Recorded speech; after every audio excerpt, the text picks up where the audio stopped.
Good evening. We'll call the regular scheduled Board of County Commissioner meeting together for April 5th, 2022.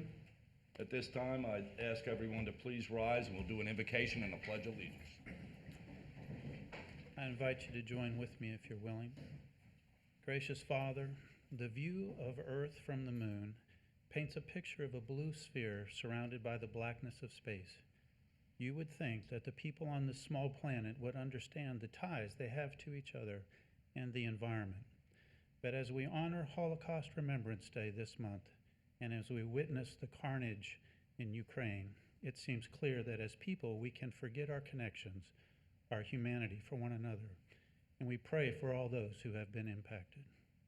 We also celebrate this month as Earth Month, seemingly needing to remind ourselves that we need to actually care for this planet and for each other, the only place we have ever called home.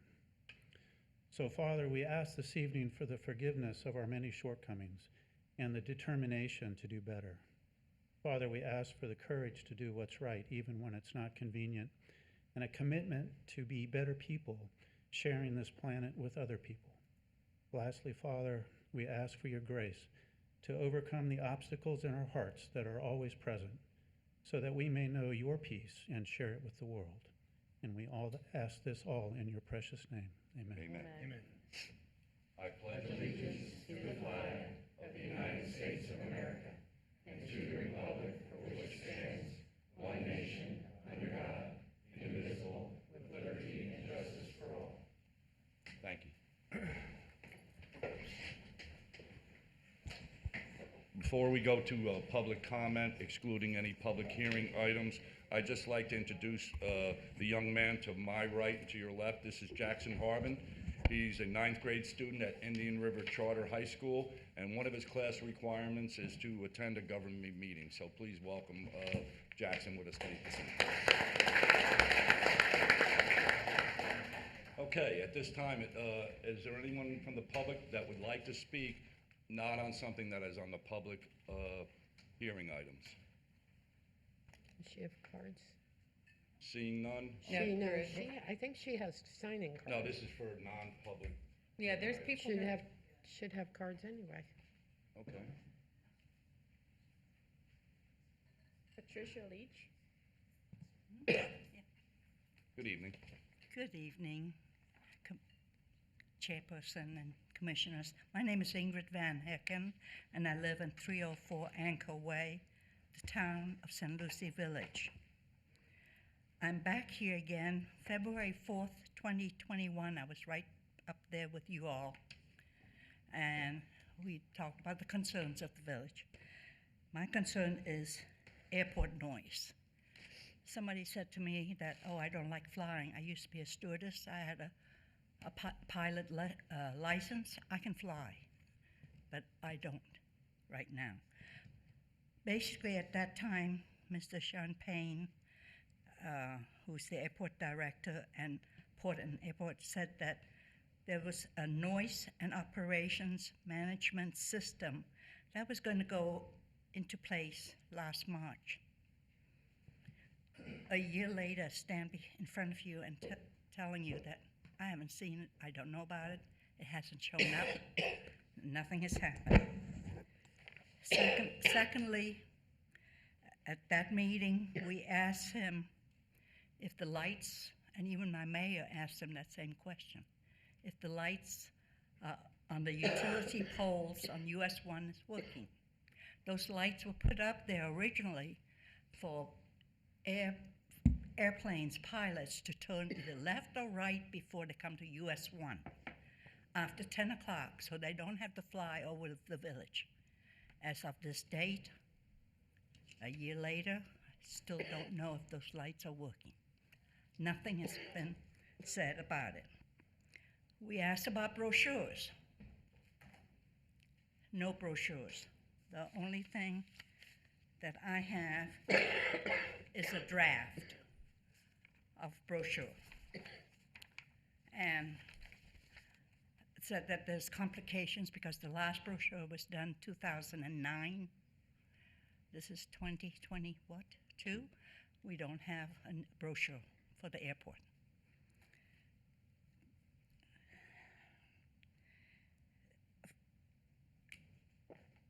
The airport training traffic over St. Lucie Village is still very, very disruptive, and we have no one to turn to.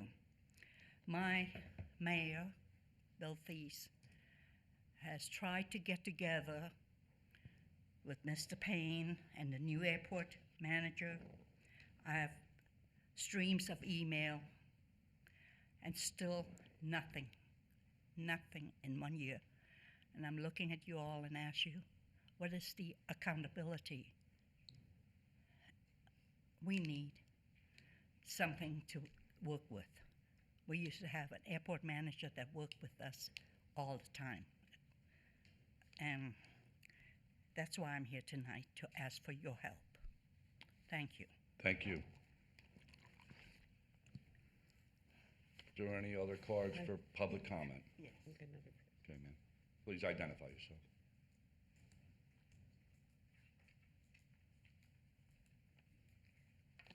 I'm Patricia Leach, and I live at 3555 North Old Dixie Highway in St. Lucie Village also. And I'm here actually with Ms. Van Hecken to talk a little bit about the airport.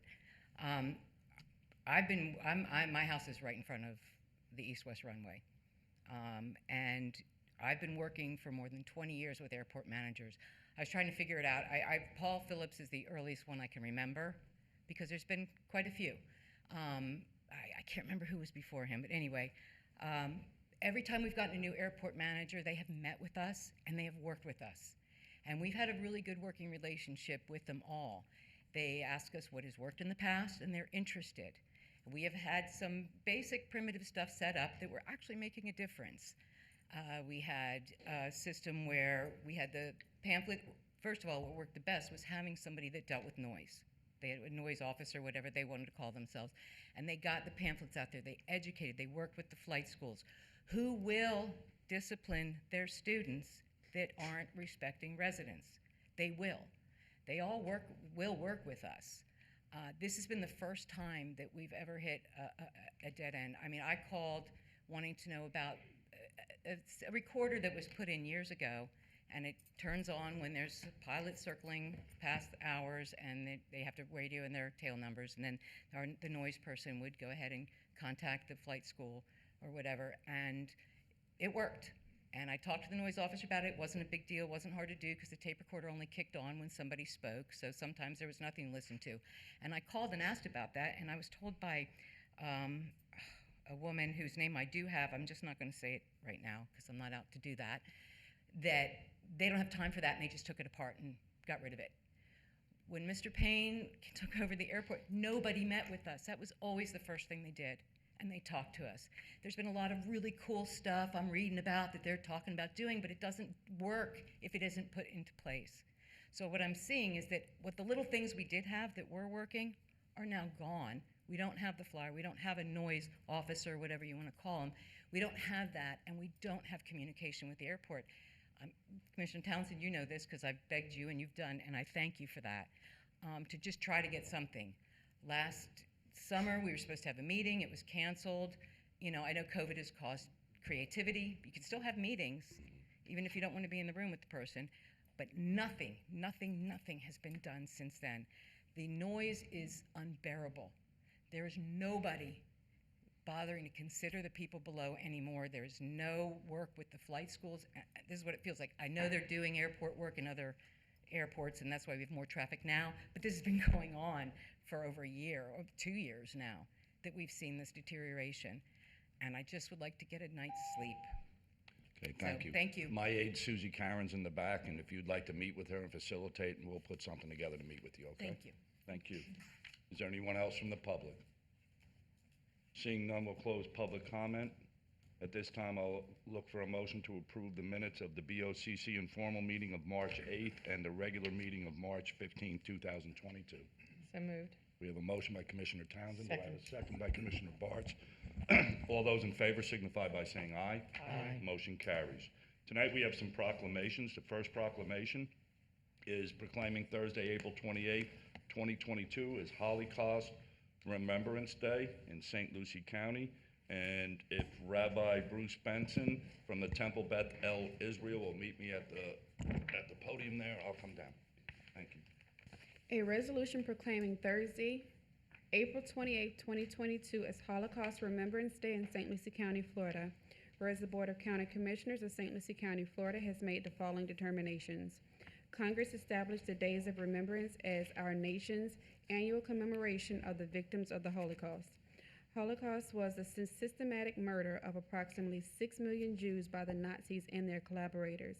Between the German invasion of the Soviet Union in the summer of 1941 and the end of the war in Europe in May 1945, Nazi Germany and its accomplices strove to murder every Jew under their domination.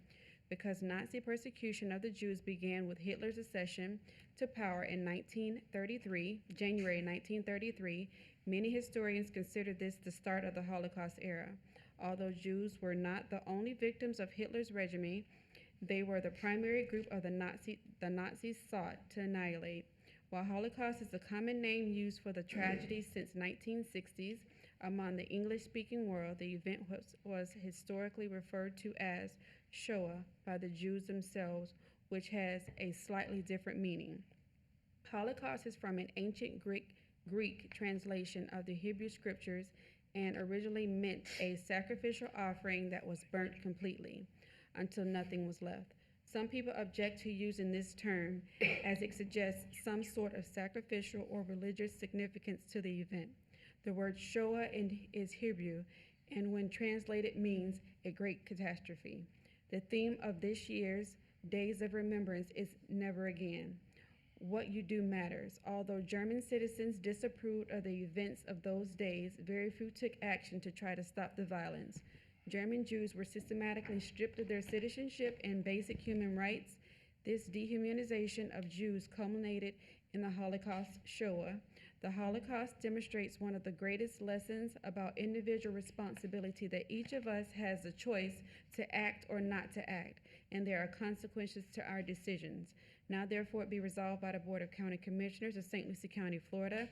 This board does hereby proclaim Thursday, April 28, 2022 as Holocaust Remembrance Day in St. Lucie County, Florida, and further urges all St. Lucie County citizens to join us in this special observance, passed and duly adopted this 5th day of April 2022.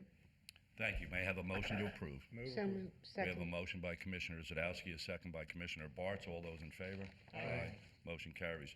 With us, we have the Reverend, he'd like to take a picture, and then we'll afford you the opportunity to speak. Thank you, sir. They gave me 10 or 15 minutes. No, just kidding. He said, they gave me 10 to 15 minutes, and he said, I'm only kidding. It was more.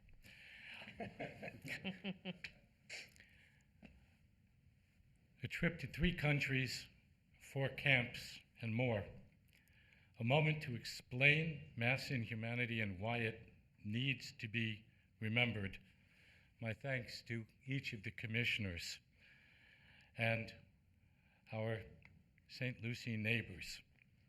I'd like to take this moment to read a brief passage from a book about to be published titled 6 Million Whispers. It's a story I wrote of a visit to the past, looking at a future unknown. On not 1 inch of this dirt did I feel free of the boots of those carrying out the work of the devil. The feet of the followers still mold the dirt and the grass. There wasn't an inch where I didn't feel the flame of the Nazi boots under my feet, as it was not possible to suggest that this dirt hadn't been trampled on by a demon postulating that he was just carrying out orders.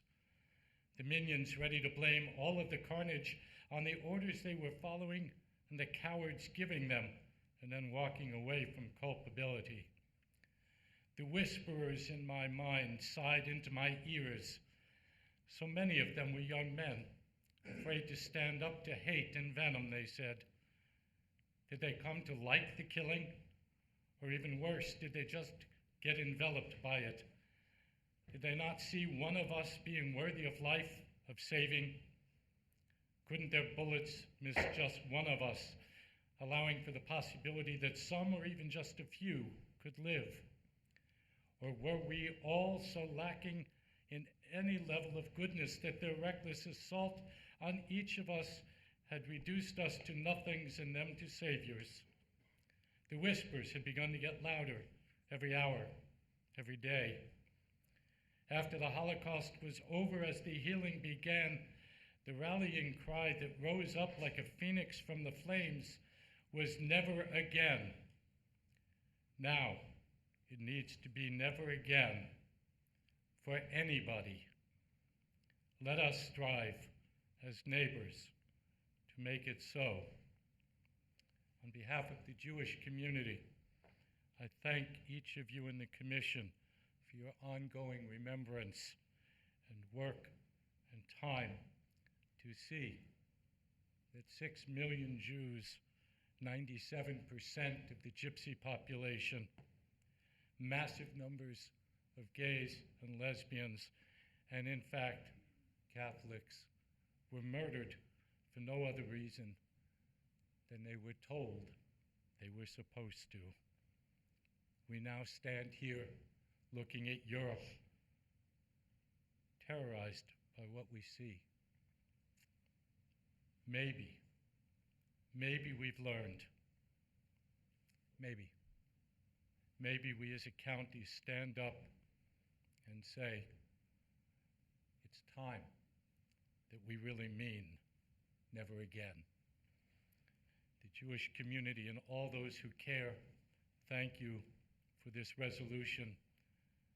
I pray that we make it work and that it is our deeds more than our words that move us forward as humanity. Thank you.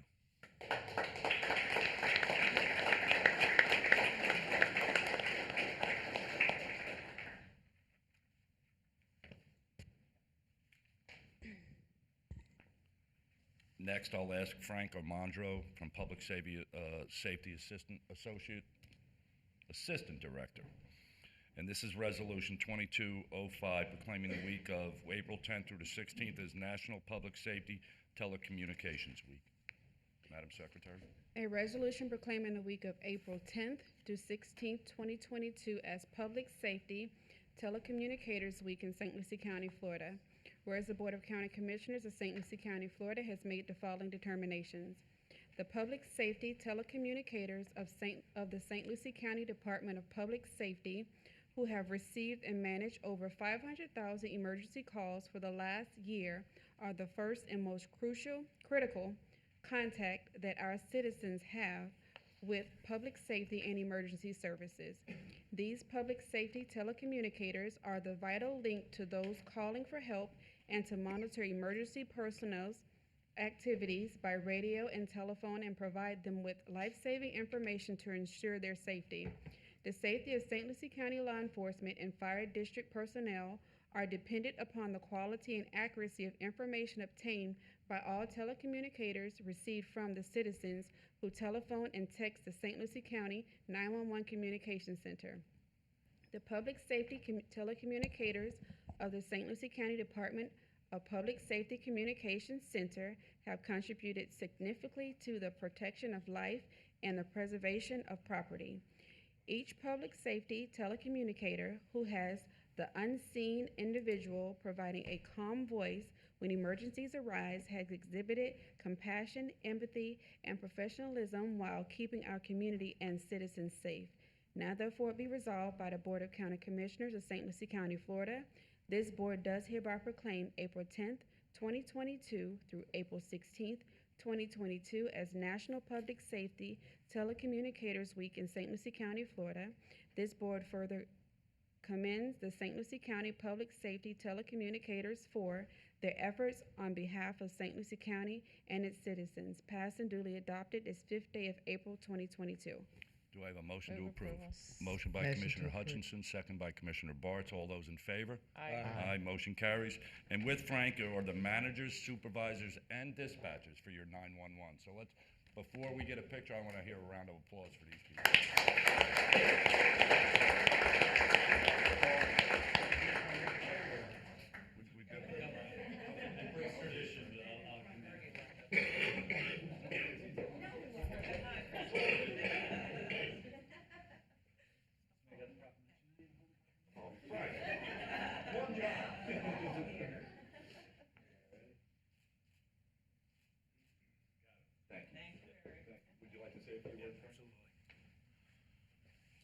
Commission, thank you.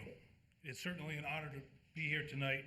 I have two of our communication managers, Misty Glisson, Katie Hissong, two of our supervisors, Karen Evans and Beverly Davis, one of our assistant supervisors, Natasha Thomas, and several of our telecommunication officers, Haley Fallon, Christine Giacone, Nicholas Carfey, Joseph Johnson, and Kimberly Hamburg.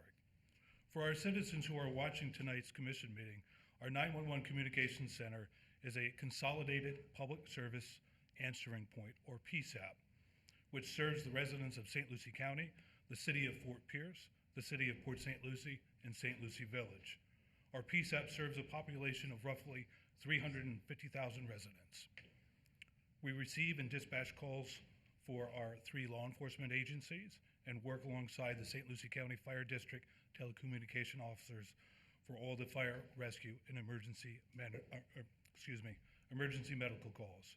We receive in excess of 500,000 calls a year. We have an authorized staff of 62 full-time dispatchers, 7 part-time telecommunication officers, but we are experiencing some staffing challenges.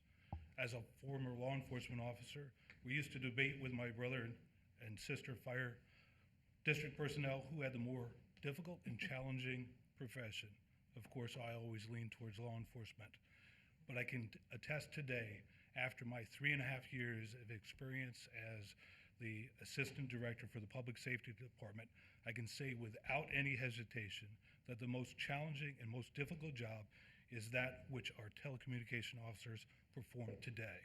These men and women are truly the unsung heroes that work tirelessly behind the scenes, providing that calming, reassuring voice and life-saving information until law enforcement or fire rescue can arrive. In an emergency situation, every second counts. Minutes feel like hours.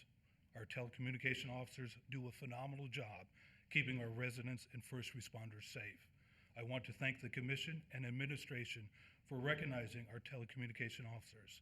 They need to be recognized as first responders, along with our law enforcement and fire rescue professionals. The safety and well-being of our citizens and first responders does not happen without our telecommunication officers answering that 911 call. Thank you.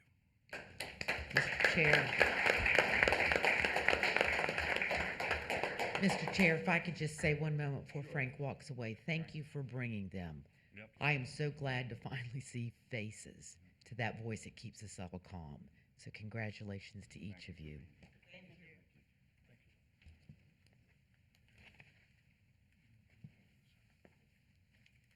Okay, proclamation number 3. I'll ask Crystal Morris. I saw Crystal. Crystal, would you come up and join me? And this is resolution 22055, proclaiming April 12, 2022 as National Equal Pay Day in St. Lucie County, Florida. Madam Secretary, would you please read the proclamation? A resolution proclaiming April 12, 2022 as National Equal Pay Day in St. Lucie County, Florida. Whereas the Board of County Commissioners of St. Lucie County, Florida has made the following determinations. 59 years after the passage of the 1963 Equal Pay Act, women are still facing pay inequities compared to their male counterparts. As a whole, women earn 82 cents for every dollar earned by a man. This pay gap increases for women of color, where Black women earn 63 cents and Hispanic women earn 58 cents to the dollar. According to the Bureau of Labor and Statistics, women continue to outpace their male counterparts, possessing higher undergraduate, graduate, and postgraduate degrees. However, these educational achievements saddle them with higher debt-to-income ratios, as they owe larger amounts in student loan debts with smaller incomes to repay those debts. Pay inequity impacts a family's ability to achieve self-sufficiency, as 64% of women are either sole or co-earners for their families. Women are often subjected to marginalization for needing accommodations related to motherhood. The 2020 annual pay research from the National Association of College and Educators reported an inequity still exists. On average, female college graduates earn $52,226 compared to the $64,022 earned by male college graduates. For many of these disparities exist long before motherhood, dispelling the myth that women are paid less solely because they have prioritized family above their career opportunities. Supporting a culture that affirms women are paying their justly is crucial to their community, well-being, and development. Livable wages afford families the privilege of saving and securing resources to generate generational wealth, positive health outcomes, significant literacy, and community engagement increases. This pathway out of poverty creates opportunities for community resources to be utilized and innovative ways to grow a more resilient St. Lucie County. Now, therefore, be resolved by the Board of County Commissioners of St. Lucie County, Florida. This board does hereby proclaim April 12, 2022 as National Equal Pay Day in St. Lucie County, Florida, and encourage the citizens of St. Lucie County to recognize the value, abilities, and contribution of women to the labor force by ensuring pay equity is advocated for the practice. This board further engages organizations to build trauma-informed and resilience-focused cultures to demonstrate their investment in their most prized resources, their human capital, with the pledge families and communities reap with advantageous rewards. Passed and duly adopted this 5th day of April 2022. Do I have a motion to approval. approve? We have a motion by Commissioner Townsend, second by Commissioner Hutchinson. All those in favor? Aye. Please signal. Okay, thank you. And Crystal, let's get a picture, and then I'd like to give you the opportunity for a few minutes to speak.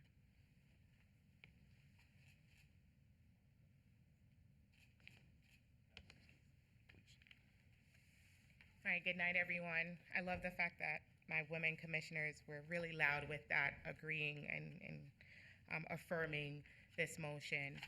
So I'm here tonight in representation of AAUW. We are the American Association of University Women. We've been around since 1887. Not me, the association has been around since 1887. But we've been a trailblazing group of women that support public policy issues centered around women and creating not just equality, but equity for women's needs and concerns. So I think my proclamation listed all of the facts, so I'm just gonna wrap up with 3 quick asks. And that is that this commission moves from viewing this proclamation as just ceremonial to really acting to make sure it becomes transformative. For all of our women and girls, for my daughter, as she transitions from school into the workforce. So the first ask that I have is to normalize conversations or to engage in conversations with businesses to sponsor and to invest in young women in non-traditional roles. I'm a therapist and I love social services, and I think we're just better at it as women. I'm biased, but creating opportunities for us to go in non-traditional roles that are not typically held by women. My second ask is to promote women. Promote them and pay them based on their contributions and not based on their confidence. Understanding that most women view assertiveness as something that is to be feared because it's oftentimes perceived as aggression, so making space for them. And then my third ask is mentoring women. And what does that look like? If you're a man, teach them the cheat sheets that you've had access to that's fast-paced your careers. And if you're women, it's lending them the opportunities of learning from your experience so that they're not starting from the ground level. Not because it was hard for us means it needs to be hard for them. Again, thank you for creating this opportunity to amplify this concern.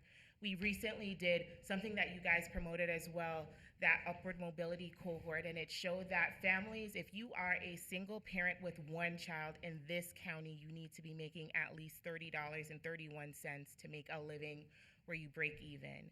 This is not investing extra in your 401k or having vacations or having a security blanket with money stashed under your mattress. It is simply just to exist.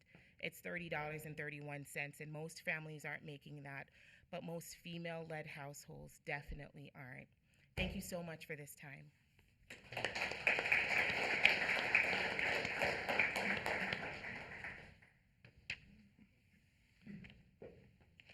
Okay, thank you, Crystal. Next is the last resolution. It's proclaiming the month of April 2022 as Earth Month in St. Lucie County, Florida, and this will be accepted by Amy Griffith from the Environmental Resource Director of St. Lucie County. Would you like to join me, please? A resolution proclaiming the month of April 2022 as Earth Month in St. Lucie County, Florida. Whereas the Board of County Commissioners of St. Lucie County, Florida has made the following determinations. On April 22, 1970, millions of Americans took to the streets to demonstrate for a healthy, sustainable environment through conservation and protection as part of Earth Day. Earth Day helped to inspire momentous environmental legislation, including the creation of the United States Environmental Protection Agency and the adoption of the Clean Air, Clean Water, and Endangered Species Acts. Earth Day marks a commitment to environmental stewardship and to sustainability efforts by communities and volunteers across the world. Communities of today and the future face extraordinary environmental challenges such as environmental degradation, habitat loss, public health issues, climate change, food and water shortages. The residents of St. Lucie County have voiced their commitment to environmental issues by approving the environmentally significant lands bond referendum in 1994. This year marks the 25th year anniversary of the establishment of the Oxbow Eco Center, which is a testament to a high level of commitment and pride shared for local natural resources and the public's desire for access to high-performance public space. St. Lucie County celebrates Earth Day by extending it to the month of April in recognition of the commitment to environmental stewardship, achieving the county's strategic goal to protect, conserve, and manage the county's natural resources, including land, air, water, and wildlife, will require continuing opportunities for learning and community engagement on environmental issues. And the celebration of Earth Month promotes and serves this end. Now therefore it be resolved by the Board of County Commissioners of St. Lucie County, Florida. This board hereby proclaim the month of April 22 as Earth Month in St. Lucie County, Florida. This board further encourages all citizens to learn about the environment and actions they can take to help protect our natural resources by attending a variety of events planned in April 2022, including beach and river cleanups, guided hikes, landfill tours, habitat restoration days, recycled artwork workshops, the St. Lucie County Earth Day Festival on April 23rd, 2022 at the Oxbow Eco Center, and the Keep Port St. Lucie Beautiful Caring Community Cleanup Day on April 30th, 2022. Passed and duly adopted this 5th day of April 2022. Do I have a motion to approve? Move approval. Motion moved by Second. Commissioner Zadowski, second by Commissioner Bartz. All those in favor? Aye. Aye. At this time, I'd ask Amy to come up and say a few words, and thank. Yeah. Amy, you'll introduce your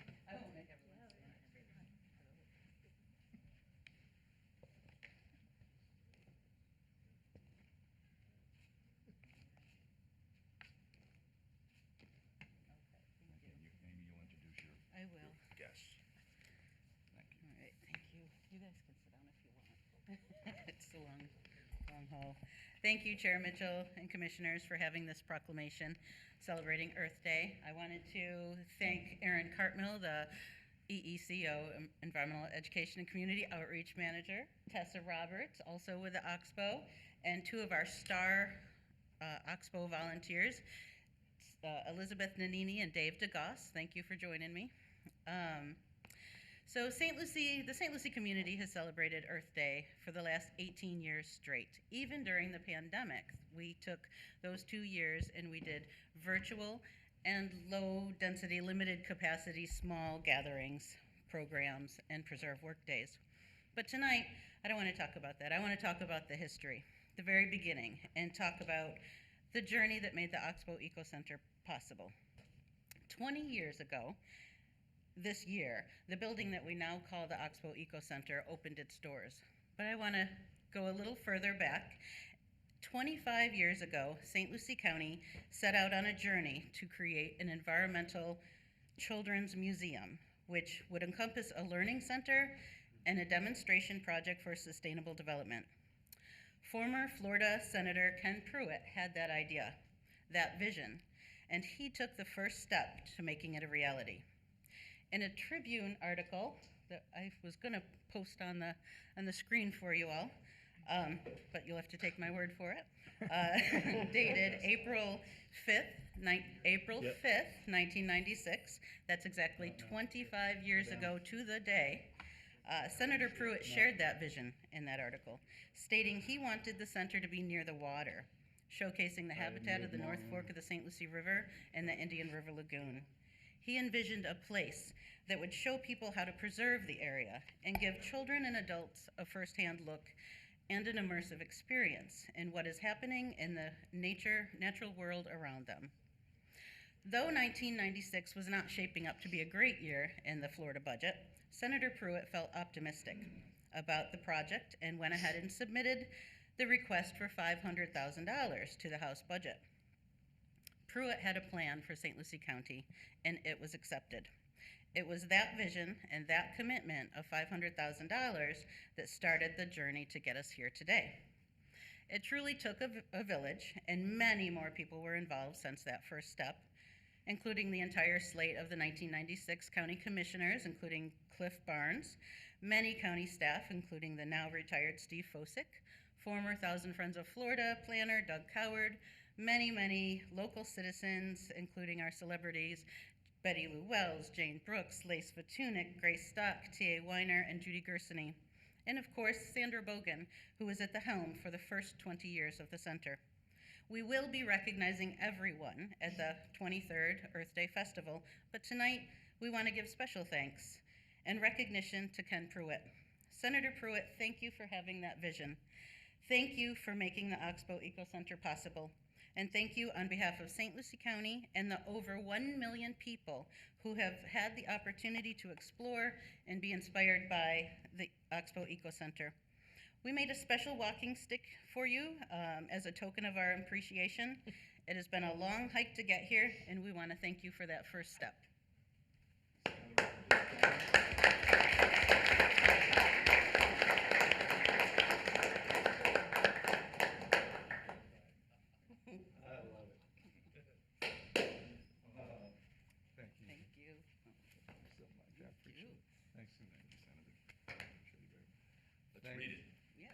What it reads is, St. Lucie County, Florida, with our deepest gratitude for your foresight 20 years ago in creating the jewel of St. Lucie County, Oxbow Eco Center. Your legacy lives on. Thank you.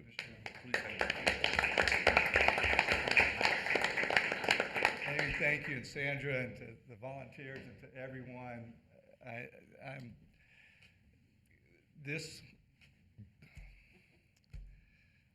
It was called an Imaginarium because we wanted these children, the kids, we knew that if we had a special place for families and children to go to, working in partnership, Commissioner Zadowski and Commissioner Hutchinson, we've all been here long enough to know that the partnership, how critically important it was. Save Our Rivers, the South Florida Water Management District, coming together, and what the Oxbow was all about was bringing these kids and bringing these families together, because the only way that they would appreciate preserving these lands, that, by the way, St. Lucie County, you talk about a trailblazer, St. Lucie County was doing it long before P2000, long before Florida Forever. It was this county that was the standard bearer for the rest of the state in purchasing environmentally sensitive lands, bringing these partnerships together. But we wanted to make sure, instead of just fencing off these parcels, that these families and these children, that they would only have a greater appreciation for it if they could be with the flora and the fauna and to be in nature. That would give them the respect and the admiration and the reverence for protecting these forever.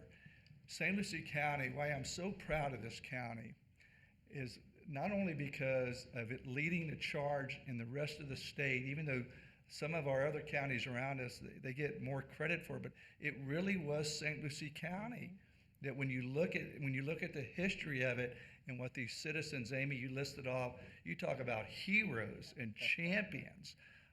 They were the stalwarts of doing this, and that's why this was so important. You know, I received a couple of plaques or two, but I'm telling you, this one is as special as anything that I've ever received. And I want to thank you, Mr. Chairman, Amy, and to this commission, and to all of you, to the citizens, for giving me what was a very small time, but to try to make an impact. And I'm grateful for that opportunity that you all gave me. So I pay homage to all of you, and thank you very much for this. I appreciate it. Before he leaves, I'd like all the commissioners to get together and get a picture with the senator, if that would be all right with you. And in county administrator form, whenever we brought the money back, the first thing that Doug Anderson, who was the county administrator at the time, he said, "Okay, you brought the $500,000. Where's the operating money at?" So Howard, I thought you would appreciate that. Let's get a picture. Somehow we found Amy, it. you too. Please, we'll stand up here and we'll get the commissioners together, right? Want us down there or up here? Hey, volunteers. Volunteers, they're Please. the ones who make it. Hey. Acting commissioner, yes. Okay. Well, one for each of Jackson. Right here sounds good. How's that? Together. We get one of the volunteers on this end, just to help. Elizabeth, come on over here. We're gonna bring down this side. There you go.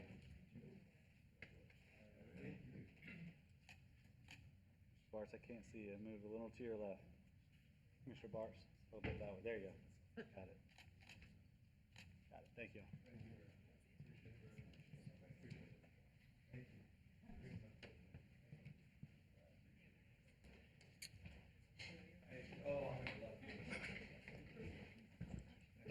Don't turn that into a listen to me stick. And Mr. Chairman, if I could take a half a second while you're making your way up here. A lot of folks were recognized in the conversation presentation, but it would have all been challenged if we hadn't had the citizens move forward with the referendum for the environmentally sensitive lands, significant lands. And we're always looking for those champions who might want to come forward in the future because we've seen that development is coming to our doorstep. And so if we want to preserve green space and maintain those opportunities for us to not pave over paradise and put up a parking lot, but to be able to preserve our lands and to preserve our nature and that which has made St. Lucie County such a quality place to live, those citizens will need to come forward, and we need a champion to actually start that process for any future referendum that might provide for the funding for purchasing land and maintaining them in the future. Because if we don't own it, it can be built upon. So property rights are important in this state, but if the citizens own it, they preserve it, they maintain it, and they keep it in public hands. So just wanted to offer that as a suggestion, and also recognizing those folks who lived in this county and voted for the referendum in the early 90s. So thank you very much, Mr. Chairman. Thank you, Commissioner Zadowski. At this time, we're going to move on to presentations. The first one is ERD, Community Stewardship Impacts and Initiatives. I believe that'll be Amy, Jen,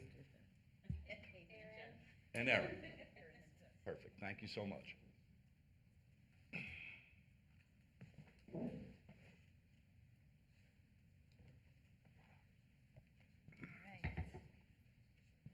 Good evening, Chair Mitchell and Commissioners. My name is Erin Cartmill. I'm the Education and Community Outreach Manager for the Environmental Resources Department. I want to thank you for the opportunity to speak tonight. As we just heard, the Oxbow Eco Center is celebrating 20 years of service this year, and we have just proclaimed April Earth Month in St. Lucie County. It seems only fitting that we share some of the community-based stewardship impacts and initiatives that the Oxbow and ERD have made over the past 2 years. It would be remiss of me if I did not mention the totality of the Oxbow's community impacts throughout the years.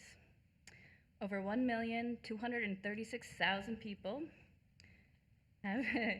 have been reached through programming, volunteerism, community engagement over the last 20 years. These interconnections between St. Lucie residents and the natural world would never have been possible without the foresight, ingenuity, and determination of Oxbow's founders, such as Senator Ken Pruitt, former county commissioners Cliff Barnes, Doug Coward, among many, many others. Oxbow's community-based stewardship programs have taken shape in many different forms, including the classroom. The Watershed and Wildlife After-School Program was launched in the fall of 2021, thanks to an $89,000 grant funded by NOAA, the National Oceanic and Atmospheric Administration, and NAAE, the North American Association for Environmental Education. The Watershed and Wildlife Program brings the Indian River Lagoon and St. Lucie River ecosystems to life through virtual reality experiences. The curriculum that the Oxbow staff has created introduces students to local water quality issues and encourages critical and creative thinking. Students design and implement their own stewardship projects at their schools to address a chosen issue. All schools are Title I and participating in the 21st Century Community Learning Program, which provides a no-cost, safe environment during non-school hours for additional learning opportunities. To date, the Watershed and Wildlife Program has served 911 students with 355 after-school sessions. Stewardship education has also taken form as teaching sustainable waste management through the arts. The Oxbow is proud to partner with the county's Solid Waste Division and the St. Lucie Cultural Alliance to use eco art as a vessel to educate students on the importance of reducing waste and single-use plastics and how to recycle right. Our new curriculum, Let's Talk Trash, teaches sustainable waste management in art classes, which then use their newfound knowledge to create art made of recyclable materials and plastic waste. With the support of the Cultural Alliance, these art pieces will be showcased at the county events such as the Earth Day Festival and Procession of the Species to help educate others. 478 youth have experienced the Let's Talk Trash presentation since the fall of 2021. In addition, ERD volunteers have taken stewardship to new heights by helping with solid waste styrofoam and plastic wraps recycling programs. 1 ton of plastic wrap and 114 pounds of styrofoam have been collected so far. To round out stewardship in the classroom, we have the 9th grade environmental science pilot program. This is the brainchild of Oxbow staff and a highly motivated high school teacher at Westwood Prep High School who just happened to show up to some of Oxbow's community stewardship volunteer days. With the goal of enhancing student experiences through field-based science, Oxbow's educators will teach real-world applications of land management, habitat assessment, and water quality analysis within the natural areas of the school's campus. 244 Westwood Prep High School students participated in the 2-day pilot, providing staff with the necessary information to further grow the program. I will now hand it over to Tessa Roberts. She's our Senior Community Outreach Coordinator at the Oxbow Eco Center. She has certainly earned the bragging rights to speak about ERD's volunteer-based stewardship programs, of which she works extremely hard on. Thank you, Erin. Good evening, Chair Mitchell, Commissioners, and Mr. Tipton. Thank you for giving us the time to describe in more detail the inspiring array of impactful initiatives we offer our greater community. I'm proud to be part of the team of dedicated staff and volunteers tasked with protecting, preserving, and restoring our fragile ecosystems within St. Lucie County. I deeply appreciate the nature of my position and the role that I play in connecting our citizens with stewardship opportunities as they offer positive impacts to the individuals and the natural communities they are serving. Our youth leadership program combines personal growth opportunities and needs of the environment, where students from all walks of life participate in creating a stronger, healthier community while building life skills they'll need for future endeavors, whether that be college, workforce, or just being a better steward to our environment throughout their lives. These students come from out-of-state alternative spring breaks, local high schools, prep schools, home schools, IB programs, National Honor Societies, and dual enrollment programs. Our goal is to align our mission initiatives with their skills and goals. It's a joy to watch them learn, thrive, and grow into leaders while they gain experience in the Florida environment. Preserve Pals are a collection of diverse individuals and groups that come together for the betterment of our incredible preserve system. They jump at the chance to help clear trails, build fences, clean up trash, and remove exotics. They restore habitat, monitor protected species, and educate the public one hike at a time. One such project involved surveying our Go for Tortoise recipient site, of which during which 54 volunteers contributed a total of 216 service hours over 5 days, saving the county a previously quoted $8,165 in contractor fees. Another example is the habitat improvement work being done at the Lackawanna Mint Preserve in partnership with Bach Tower Gardens to support the endangered Lackawanna mint plant that grows only here in our beloved St. Lucie County. Over the course of 5 workdays this season, 38 volunteers have contributed 152 hours and improved about 10 acres of scrub habitat. Now, the Science Club from Indian River State College has taken a special interest in a shoreline restoration project at Walton Scrub Preserve. So far, we have hosted 2 workdays and removed over 400 pounds of trash and roughly 10 cubic yards of exotic vegetation. Future plans include removing large invasive exotic plants, creating a living shoreline with oyster beds, and eventually planting seagrasses. This is all in collaboration with ORCA, our local DEP office, and Preserve Pal volunteers. The project will culminate with signage educating the public on how to construct a living shoreline and the benefits of restoring shorelines. Beach baskets, which you've heard of now, is the newest effort to cut down on marine debris found on our beaches. This program focuses on regular beachgoers who may take the opportunity to pick up trash along their beach walk. The success of the program in neighboring counties is allowing us to pilot the program free of charge, thanks to a grant received by Coastal Connections. We're encouraging participants to record what they find and even weigh trash that they collect to help quantify the impact. Partners include Ecological Associates, Treasure Coast Naturists, and Coastal Connections. Please join us for the kickoff event and beach cleanup being held at Pepper Park this Saturday, April 9th at 9 a.m. Finally, the guided nature programs, which began in 2014, have grown into something extraordinary, winning multiple awards like the Public and Outreach Engagement Award from the Florida Association of Environmental Professionals. Residents and visitors anticipate the release of the program schedule and regularly rave about the diversity of offerings and the program leaders' knowledge and enthusiasm. We now lead on average of 18 hikes and 2 paddles per month. This is one more element that sets our county apart from the rest. I'll let the numbers speak for themselves, but this is a wonderful program, and we offer a lot of opportunities for our citizens to get involved. So we encourage you to do so. Alrighty, to close out our presentation, I want to note that with all the strides we've made in establishing community-based environmental stewardship programming, we are only just getting started. We are constantly inspired by the local community and their willingness to learn, commit, to lend a helping hand to make St. Lucie County a healthier, happier place to live for generations to come. With that in mind, we look forward to growing our capacity with projects like the new outdoor classroom and pavilion, possibly starting a Keep St. Lucie County Beautiful program, which aligns with so many of our initiatives already.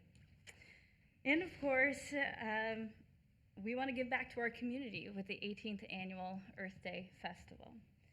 The Earth Day Festival will be Saturday, April 23rd.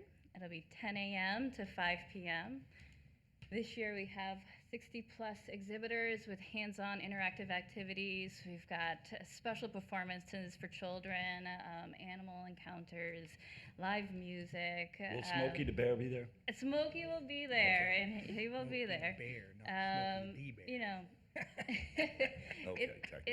it's a free event that connects our community to more resources through a fun time. You can go to stlucieearthday.com for more information. And I just want to say thank you to the county commissioners. In my short time at the helm at the Oxbow Eco Center, you all have been nothing but supportive and open to listening, and I appreciate you all. So thank you, and hopefully we will see you. You'll be getting an invite at the Earth Day Festival. Erin and Tessa, thank you so very much.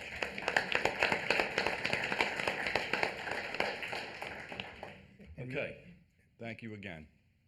Okay, last presentation, and this is something monumental. This is the 1 millionth solar panel award recognition, and this will be presented by Marshall Critchfield, the Senior External Affairs Advisor for Florida Power and Light. Good evening, sir. Thank you very much, Chairman. Thank you to the Commission, Mr. Tipton. I also want to thank I brought the experts with me over here. These are the people you want with you on Gilligan's Island over here. They can do anything. And I also want to just say thank you to the Earth Day folks and let you know that we're a proud sponsor of Earth Day St. Lucie this year. So we're going to begin with a short video, and then we have not quite a walking stick, but we have something to present to the county. So if we could run that video.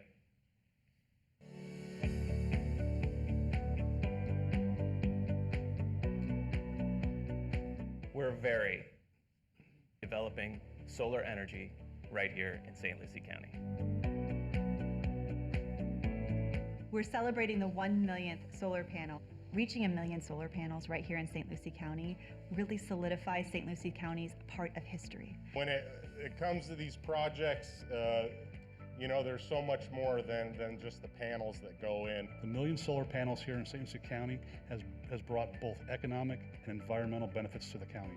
Each one of our solar projects here in St. Lucie County bring approximately 200 construction jobs during the construction period. If it weren't for the small local businesses that we depend on, these things would be a lot more difficult to build. Florida Power and Light has a long tradition of working with the counties we serve, and our relationship with St. Lucie County is certainly at the top of that list. One of the things that makes St. Lucie County such a valuable partner is their staff and their leadership. It's really exciting to be on the cutting edge of the solar. The solar investment that we are making here in St. Lucie County today goes beyond the economic and the environmental benefits. It's a tremendous benefit for our children and our future generations here in St. Lucie County, providing clean energy for the environment. Even to this day, I drive by some of the other sites, and it is nice to know you were a part of that. Maybe get to show my kids one day, hey, I was a part of that project there. After having 4 projects operating here in St. Lucie County, I would just like to say thank you. Thank you for your partnership and your leadership. The staff at St. Lucie County is 1 in a million. Thank you for trusting us as we come to you with innovative ideas. You're always on board, and you're a valuable partner. It's great to know that I'm contributing to a greener St. Lucie County.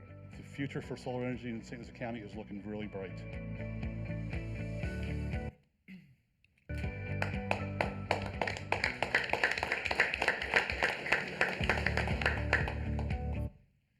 So, ladies and gentlemen, and Jackson, I've got your award here, and I thought it would be nice if we took a photo. However you want to do it, Mr. Chairman. Why don't you? You want me to go down there? Yeah. Can we all go down there? Yeah, sure. All right. Well, let's go down there. You guys will stand on that. Yeah, I guess we won't. Okay. Of course. You're acting commissioner tonight. This is about your future. That's right. Actually. Yeah, I mean, when do you guys come on? We're doing all this for the youngsters. All right. Yeah. They're hiding again. Solar panel. Now you're blinding me with a solar panel. All right. Got it. Thank you. Thank you, Marshall. Appreciate you. Whoa. Appreciate you. Got some weight to it. Oh, no.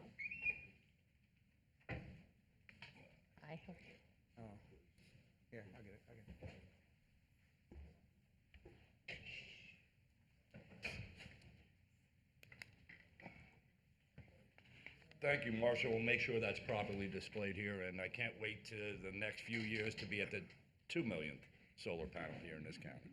So, again, thank you very much. Commissioner Townsend, they heard you. They did. Yeah. They did. This was one of my goals, and we did it, guys and girls.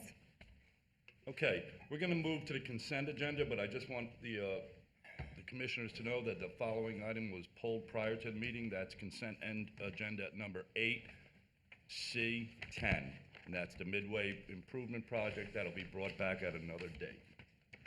That being said, I'll entertain a motion unless there's anything that wants to be pulled or discussed for the consent agenda. Move approval.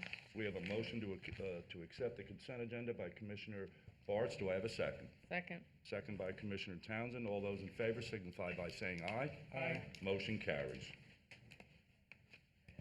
Okay. Move right along to public hearing. This is a public hearing. You will have the opportunity, if anybody's from the public would like to speak. And at this time, I think, John, you'll be speaking. And this is a impact study fee study 2022 update related to the library impact ordinance and adopt the revised proposed library impacts fee schedule. And Mr. Chairman? Okay. Yes. This is the first hearing, correct? I'm sorry, yes, this is the first hearing.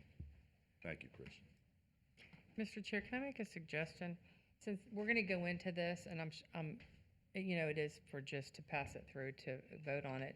Is there any way that we could do B to go ahead and get that applicant out, and then that way whoever it is, if they are here, then they don't have to wait through all of our. Is that the 603 rezone? Yes. All right, John, if you don't mind, I think that's a good idea. Yeah, that way they don't have to wait for all of our. Perfect. Okay. Thank you. This is a quasi-judicial item. It's the amendment to the official zoning atlas for change in zoning from the RF religious facilities back to the controlled commercial general zoning district for 1.26 acres located at 603 South 33rd Street, Fort Pierce. Amir, hello. Again, this is quasi-judicial, so we'll start with Franny. Mr. Chair, I've only spoken with staff. Staff as well. Staff. Staff. And myself included, staff.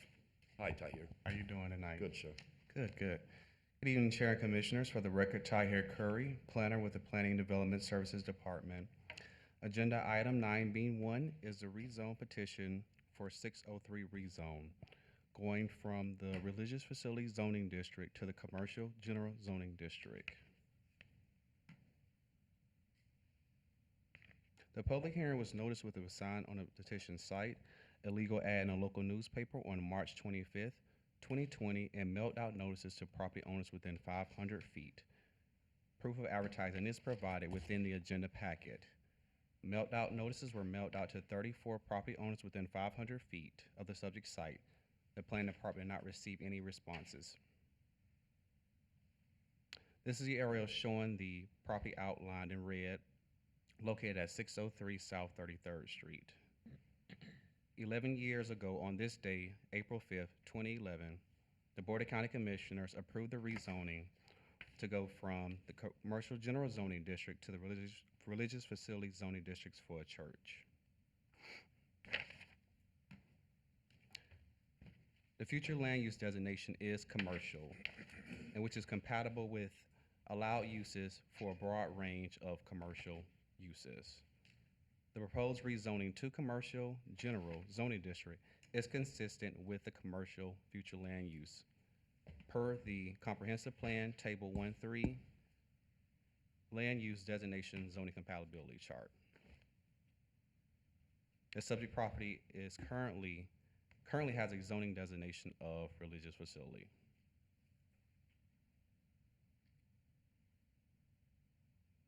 The proposed rezone will conform to the lot size and dimensional requirements for section 704.01 for the commercial zoning district. The surrounding properties to the north and south is commercial general. The property to the west is single family 3 zoning, and to the east is the city of Fort Pierce jurisdiction.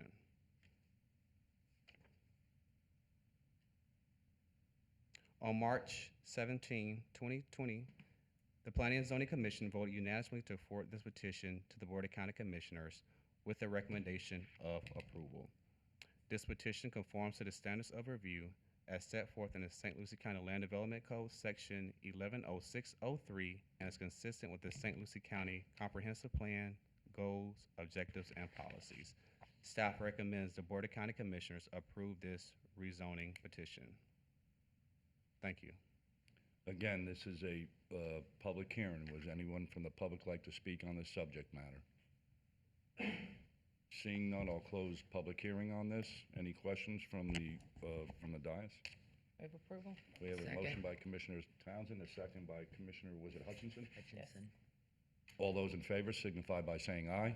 Aye. Aye. Motion carries. Thank you, Tahir. Thank you. Okay. Now, John, you're up. And this, again, this is a public hearing. We'll let Mr.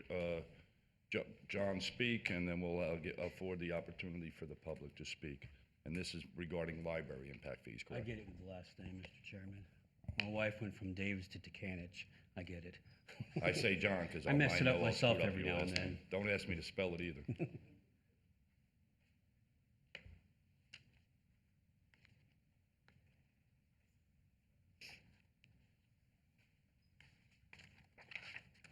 Good evening, Mr. Chair, Commissioners. John Decanich, Innovation and Performance Division Director. Tonight, I'm going to present updates to the various county impact fees. I've prepared a single presentation that's structured to pause for each impact fee for the board's questions and public comments. This is the first of two public hearings on these items. For the parks, library parks, public buildings, and law enforcement impact fees, the county retained PFM Consulting Group to update our impact fee study, of which the study is provided as an attachment to the agenda items for each respective item. The board will recall the findings were presented to the board at its January 25th special informal meeting. Stephen Shriver with PFM Consultant is here today to answer any technical questions the board may have. The board held special informal board meetings on February 22nd and March 29th on impact fees.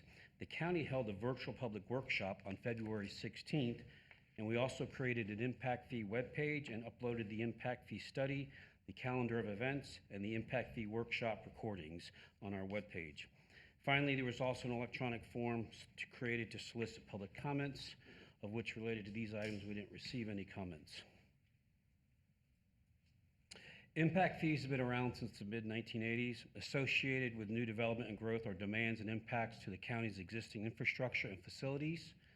New residents and businesses are attracted to the quality of life and the levels of service offered by St. Lucie County, and in order to maintain those, impact fees are the primary funding source to accommodate new development and growth. Impact fees are a one-time fee assessment to new residential and non-residential construction. I'd like to share two important points. First, existing taxpayers are not paying impact fees. It is new development. Absent impact fees, it would place an unnecessary financial burden on the taxpayers who already have paid their impact for when they built their home or constructed their business. Second, I think it's important to provide context on the overall impact fee conversation. The county controls a few of the components of the overall impact fee equation, specifically library, parks, and roads. While the county assesses public buildings impact fees, these impact fee benefits facilities that serve the public by our constitutional officers and other agencies. They just don't benefit those buildings under the control of the Board of County Commissioners. Similarly, the board assesses the law enforcement impact fee for capital expenditures for the sheriff's office. In addition to these impact fees, there is the fire district fee, the school district, and the respective city impact fees levied. Very much like the overall millage rate in the county, a significant portion is not under the control of the county commission. The county first adopted the road impact fee in 1985, and it was implemented in 1986. Since it was, the county adopted impact fees for libraries, parks, and public buildings in 1995, and the county adopted law enforcement impact fee in 2014. All of these, with the exception of the road impact fee, were last updated in 2017. Just want to briefly touch on some legislative changes because it really impacts what we're doing here this evening. Again, we updated them in 2017. Since there's been some legislative changes, most significant in 2021, impact fee legislation was enacted that provides for a maximum allowable impact fee increase of 50% over the current impact fee rate, unless the county demonstrates and finds extraordinary circumstances to implement a fully calculated impact fee rate. In addition to establishing the maximum allowable rate, impact fee at 50%, the legislation also provides phase-in requirements. Impact fee increases less than 25% require a local government to implement this in 2 equal annual installments. For impact fees 25% or more up to the 50% maximum, local government must implement in 4 equal installments. A local government may not increase impact fees more than once every 4 years. The statute does provide the ability, as I mentioned, for a local government to increase beyond the 50%, for example, up to the fully calculated impact, or before 4 years if the local government can demonstrate and make findings of extraordinary circumstances through a separate process. We will be focused on the maximum allowable increases permitted by Florida statute. Library impact fees, agenda item 9A1. So what you have before you are the 2 library districts, a map of the 2 library districts and the correspond or the associated branches, within our system. These tables are excerpts from the PFM Consulting Group impact fee study. Library impact fees are assessed to residential development only. Table 3.5, the upper left table, displays the impact fee unit for the associated land use, for the current impact fee, the maximum or the fully calculated impact fee, and then the maximum allowable, or in this column it's called total impact fee with statutory cap. Those cells highlighted in goldenrod are those where the fully calculated impact fee exceeds the maximum allowable impact fee. The bottom table, table 3.6, is the proposed library impact fee schedule. I would like to note, we are proposing that this would take effect October 1st for the increases. So it's not FY 2022, it would be fiscal year 23, 24, 25, 26. And it'll apply for all the other impact fees that we're going to discuss this evening. We are recommending it be implemented at the statutory maximum of up to 50% increase over the current impact fee, and the total increase for the single family is $119.89, which is 43.4% increase, and the 4-year annual phased-in amount is $29.98 per year. So this chart depicts both the projected impact fee revenue and the capital expenditures for the library system, of which the most significant expenditure is the reconstruction and expansion of the Port St. Lucie branch on Prima Vista.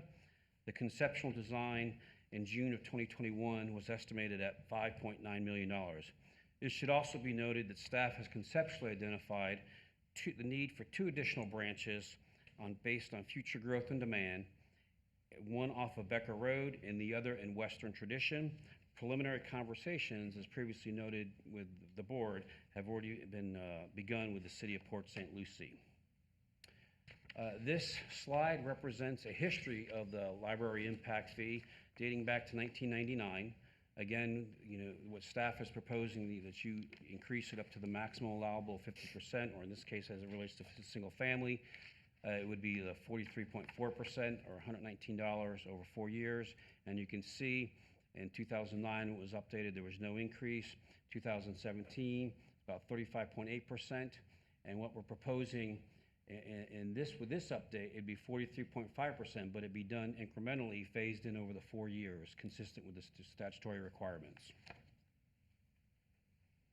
The Planning and Zoning Commission held their regular meeting on March 17th, at which they voted 8-1 to recommend the board adopt the impact fee at a rate less than the maximum allowable and tie it to an index such as the CPI. As staff has discussed at the last special informal meeting, we believe a better index to be tied to would be the cost construction index or the municipal cost index, because it's these are paying for capital expenditures, and the consumer price index is a measure of the consumer spending and the changes there.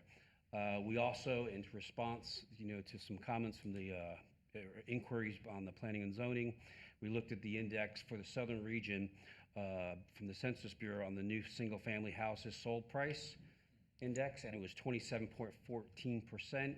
And as I mentioned at the special informal, the 2021 numbers were preliminary, but the house values were actually less than what ours are, or the median house values, when compared to what we did get some information from the Treasure Coast Realtors Group. The Citizen Budget Committee, if you recall, adopted a resolution. It was an unagended item supporting the board to maximize the impact fees. And I'd also like to note, for the record, the President's Council of Hutchinson Island forwarded the county a letter of support for increasing the county's impact fees to the maximum allowed by law. I would like to note that the PFM Consulting Group's Impact Fee Study Update Report is attached to this agenda item. Staff does recommend the board approve the St. Lucie County Impact Fee Study 2022 update and the first reading of the ordinance adopting the proposed library impact fees at the statutory increase limit of up to 50% phased in over 4 years.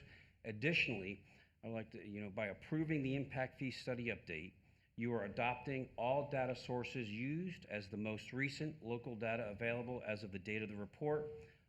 Return it to the board for comment and or questions, and also so the board will open it up for public comment, because this is the first of 2 public hearings on this item. Thank you, Mr. Tikanovich. Any discussion from the board? Mr. Chair, can I just get a clarification? Sure. You had mentioned earlier, in regards to the CPI, is the staff also recommending, or is that included in it? Because I haven't seen it specified. So which is staff recommending? Staff is recommending the maximum allowable increase. We did want to bring forth what the Planning and Zoning Board. I don't I think that's understand the that, question. We're still That's what recommending. I'm trying to figure out. Yeah. Staff's recommendation is to the maximum allowable, but don't tie in a CPI or the construction cost or the municipal cost. I guess the reason why I Or is that provided that another information. discussion? I guess is what I'm My trying to apologies. make. But the reason why I provided that information, if you were going to tie it to an index and follow the board's, recommendation, I think a more appropriate measure would be not the CPI, but it would be either the construction cost index or the municipal cost index. Because it's CPI, we're doing. I understand that, but what we're I'm not trying- recommending that. We are still, staff is still That's what recommending I a needed to maximum hear allowable at clarified, 50% because increase. I want to make sure people understand. I just wanted to make sure I reflected what the Planning and Zoning Board, what concerns or comments that they had. All right, thank you. Any other questions? This is a public hearing. Is there anyone from the audience who would like to speak? Please come up to the podium, sir, and identify yourself. Thank you.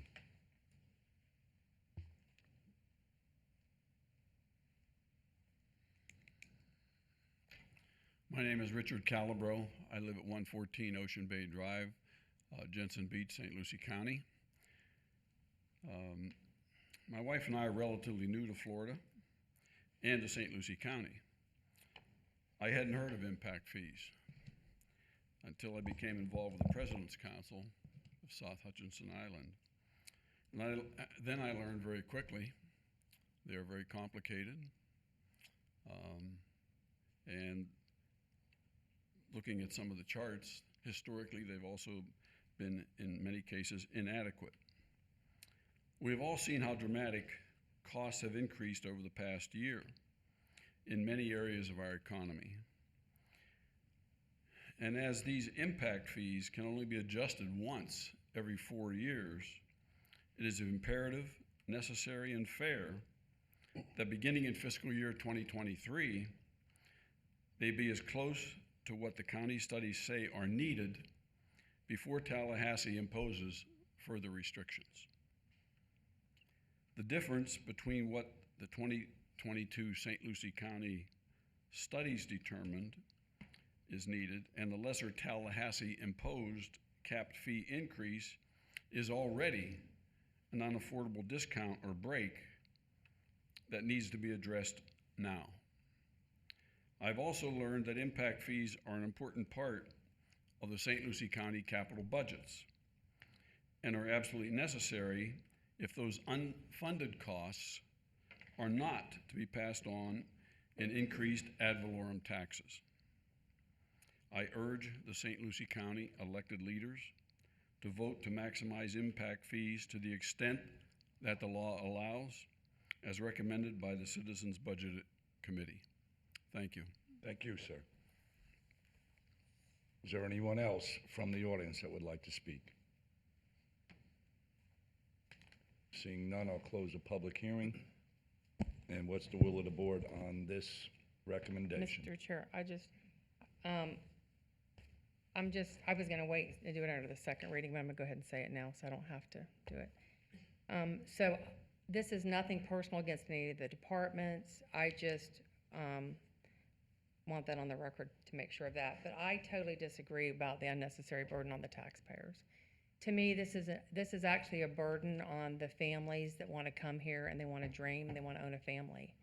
And, you know, we have waived impact fees and other fees to bring development here in the past, as we should have, to be competitive, to bring businesses here, but they had no other place to go anyways. But in order for us to help bridge the gap of people wanting to come here to work, because we all know that right now, our businesses are struggling because they can't find employees. And when they do find employees, there's no place for them to live.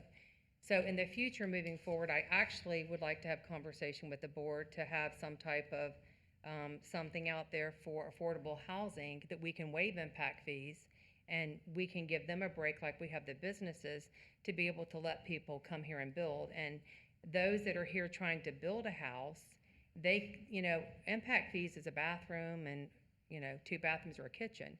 And it's a deal breaker for a lot of the families that are trying to build their homes today. So I think our impact fees, I personally think they're high, and to try to raise them, I know that there's needs, but I also have a problem because impact fees are specific to what can be done. It cannot be used for things that, like he stated, unfunded mandate. Well, depending on what that mandate is, we can't pull from impact fees to pay that mandate.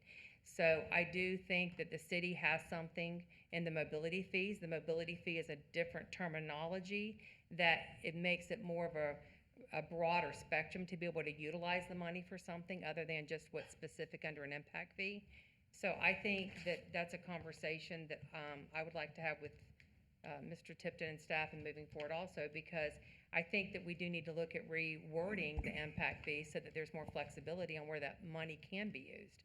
Right now, it's limited. So for me, I'm not going to be in support of moving any of the impact fees forward. I think that our impact fees are already high enough, and I can't see putting an unnecessary burden on people that want to come here and dream of owning their own home. Thank you. Okay. Any other comments? Mr. Chairman? Yes, Commissioner Zadowski. John, impact fees are controlled by Florida statute, are they not? Yes, sir, they are. And the other side of the equation here is that to take out the small slice, and I'm talking to Commissioner Townsend, take out the small slice of those from the affordable housing standpoint, we actually have benefits in the grid that talks about affordable housing, and there are benefits in the actual grid as they lay out in the calculation. But we've done some of that process already to make it that much more appealing to the developers to move into the affordable housing, and it's defined, is it not? It is in the road impact fee, and that's the largest impact fee that the county will assess. There is a provision for very low income and low income, and they are both reduced accordingly. Okay. And so as we're moving forward, and we're seeing a lot of folks, and I've spent a little time dabbling in the real estate side, a lot of the folks that are coming here are not those really that are looking to build a home in tradition or in other areas. They're really coming here, reinvesting the funds that they've had from New York or Chicago or Miami or Fort Lauderdale, and a lot of them are retirees as well. So a lot of the real estate that's transferring hands are cash deals. So from that standpoint, it's a different market here today than it was, I'm going to say, 25 years ago. But from the standpoint of being able to build a county standard road in general, we're seeing, we're talking about libraries right now, but in general, the libraries are one of the most used assets in the entire community, in the county, and at $29 a year as the increase, or $30, I would say that the libraries have shown very clearly that the internet service that is being used by the folks that are coming in, accessing the libraries, to buy a book today probably costs $35 to $40. To go to the library and receive that book and be able to use it and return it is a benefit to any resident that moves, buys here, and builds here. So the value to the library system is that much greater from the standpoint from the folks coming here, and the bigger part of this whole discussion is the people who are here today have already paid and helped to develop the quality of life and the assets and the services provided in the county. And that which is our library system and all of the impact fees we're going to talk about today. So I just wanted to share my thoughts with you, Commissioner. I appreciate your input, and as always, I always enjoy having a conversation with you on ideas. And Mr. Chair, like I said, I understand that there's needs, and I know that libraries are important, and I know that a book is $50, a lot of them. But at the same time, you know, as the houses come, that's taxes being paid into the system, and taxes can maintain roads, and taxes can bring in more books. Impact fees are very specific to things that can and cannot be done. So if you're here building a house, you're going to be paying into the fund anyways because you're going to be paying taxes. So more houses is more funds coming into the budget. I caution you with that statement because we have a conversation coming up on millage discussions. Okay. And it wasn't that long ago when we heard the audiences in this room say that we have the highest millage in the state, which we do, but we didn't have the median income or the median rate of value that was commensurate with that. We saw that Monroe County had the highest taxes and the lowest millage. So I caution you that the revenue source for the general fund and fine and forfeiture would never be able to. We would never be able to increase the millage to an extent to cover the cost of these services necessary, especially roads, especially the quality of life elements that we're going to be talking about tonight. We all sat here and railed, and we told Administrator Tipton we wanted to lower the millage rate. And to build a road, the only way, again, to service the libraries, all the impact fees we're talking about tonight, it's very costly. And so we have to have growth pay for itself to the extent that it can, and the limited amount of money that we're charging on the impact fees. So I just want to remind you that we're going to have this conversation in budgets. We're going to have this conversation in September when we set the millage. And as we go forward, the cost of doing business in the county is going up while we're trying to reduce the millage. So I understand that, but just like what we did to Indian River Drive, that's not paid by impact fees. That's paid from tax dollars. I agree. Which will tell you that all the roads that are already existing, specifically that need assistance, they're not going to come from impact fees. They're going to come from, so we have a lot of maintenance, 600, 800 miles of roads that are going to need maintained. And the new roads are paid by developers when they come in. Which They is have what to do this the roads. impact fee is about. So, Correct. All But right. there's fees already in place with the impact fees, Yeah, correct. yeah. So again, I see no reason to increase them is what I'm saying. Okay. So we can move on. Thank you very much. Is that in a motion form, Mr. Well, Zadarsky? Mr. Chairman, a suggestion to you. This is a first reading. You don't need to vote. You just simply, if you have any direction for us, any information that you'd like to see at the next hearing, that would be appreciated. If not, Okay, then I'm confused, because on the bottom of this, it says staff recommends the BOC approve the St. Lucie County Impact Fee Study update in the first reading, so that's what I was Right. looking for approval Yes, sir. for. Apologize for that. What it means is that basically you're approving it for second reading. The Correct. adoption hearing is going to be on Tuesday, April 19th at 9 o'clock or soon thereafter, but you don't need to vote at this point in time. Okay. Consensus. Do we have a consensus to move forward? Yes. Yes? Commissioner Hutchinson? I'm going to ask Mr. McIntyre, it's not a consensus that you need us to actually vote on moving this forward to the next public hearing, That's what I correct? started with.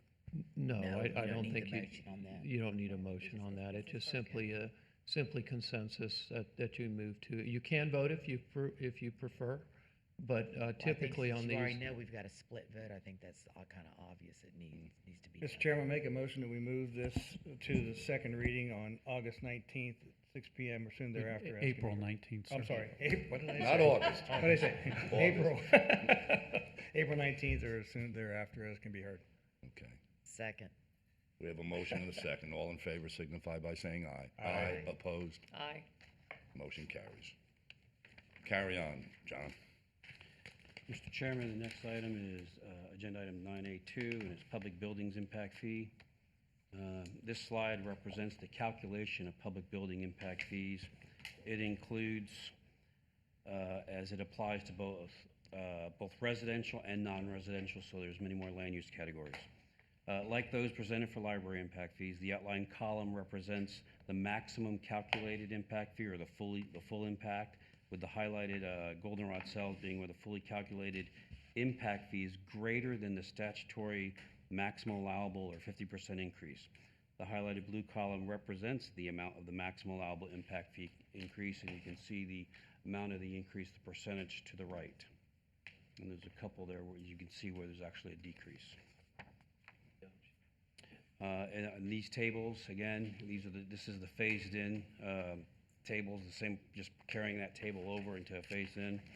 You see the current impact fee and the proposed impact fee for fiscal year. Again, it would be 2023, not 2022, outlined, and should be noted the implementation for increase is scheduled for October 1st, and those decreasing, as we mentioned, would be on June 1st.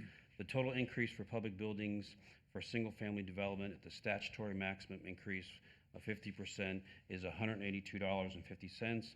And again, that is, we're proposing to be phased in over 4 years, with the annual increase being $45.63. The Planning and Zoning Commission held their regular meeting on March 17th. They voted 5-4, recommend the board adopt the impact fee at the maximum allowable amount. The Citizen Budget Committee again met on March 18th, and they also voted or adopted a resolution supporting the maximum impact fees, the extent allowable by law. And as noted, the President Council of Hutchinson Island forwarded the county a letter of support to increase the impact fees to the maximum allowable by law. I would like to note that the PFM Consulting Group impact fee study up report is attached to this agenda item. Staff does recommend the board to approve the St. Lucie County impact fee study 2022 update and the first reading of the ordinance adopting the proposed public buildings impact fee at the statutory increase limit of 50% phased in over 4 years. Additionally, by approving the impact fee study update, you are adopting all data sources used as the most recent local data available as of the date of the report. Mr. Chairman, I'll return to the board for comments and questions, and consistent with the last, this is the first reading and first hearing, so open it to the public as well. Again, this is a public hearing. Would anyone like to speak on the planning, on our public building impact fee ordinance? My comments. Reiterate for each one, sir? All of them. That's the point I was making. Okay, thank you. Okay, any questions or comments from the board? Mr. Chair, move approval to the second reading on April 19th or soon thereafter as can be heard. Second. We have a Third motion. time? At 9 o'clock. At 9 9 o'clock. All those in favor signify by saying aye. Aye. Any opposed? Aye. Okay, motion carries. Moving right along. Mr. Chairman, members of the commission, the next item, agenda item 983, is law enforcement impact fees. Moving right into the impact fee schedule. These slides represent the calculation of the law enforcement impact fees, and similar to public buildings, it applies to both residential and non-residential uses. Again, the outlined column represents the maximum calculated fee, or the fully calculated fee, with the highlighted cells being those where the fully calculated impact fee is greater than the statutory increase that you see in the blue column. And the far right column in each represents the percent change. And as with the others, you can see there are actually, in this one, there are a number that actually will experience a decrease. Here you see the same impact fee formatted in a phased-in approach in terms of, again, fiscal year '23 would be the beginning of it. The total proposed increase for law enforcement impact fee for single-family development at the statutory maximum increase of 50% is $123. Again, this is required to be phased in over a 4-year period, and the annual increase would be $30.75. Sorry.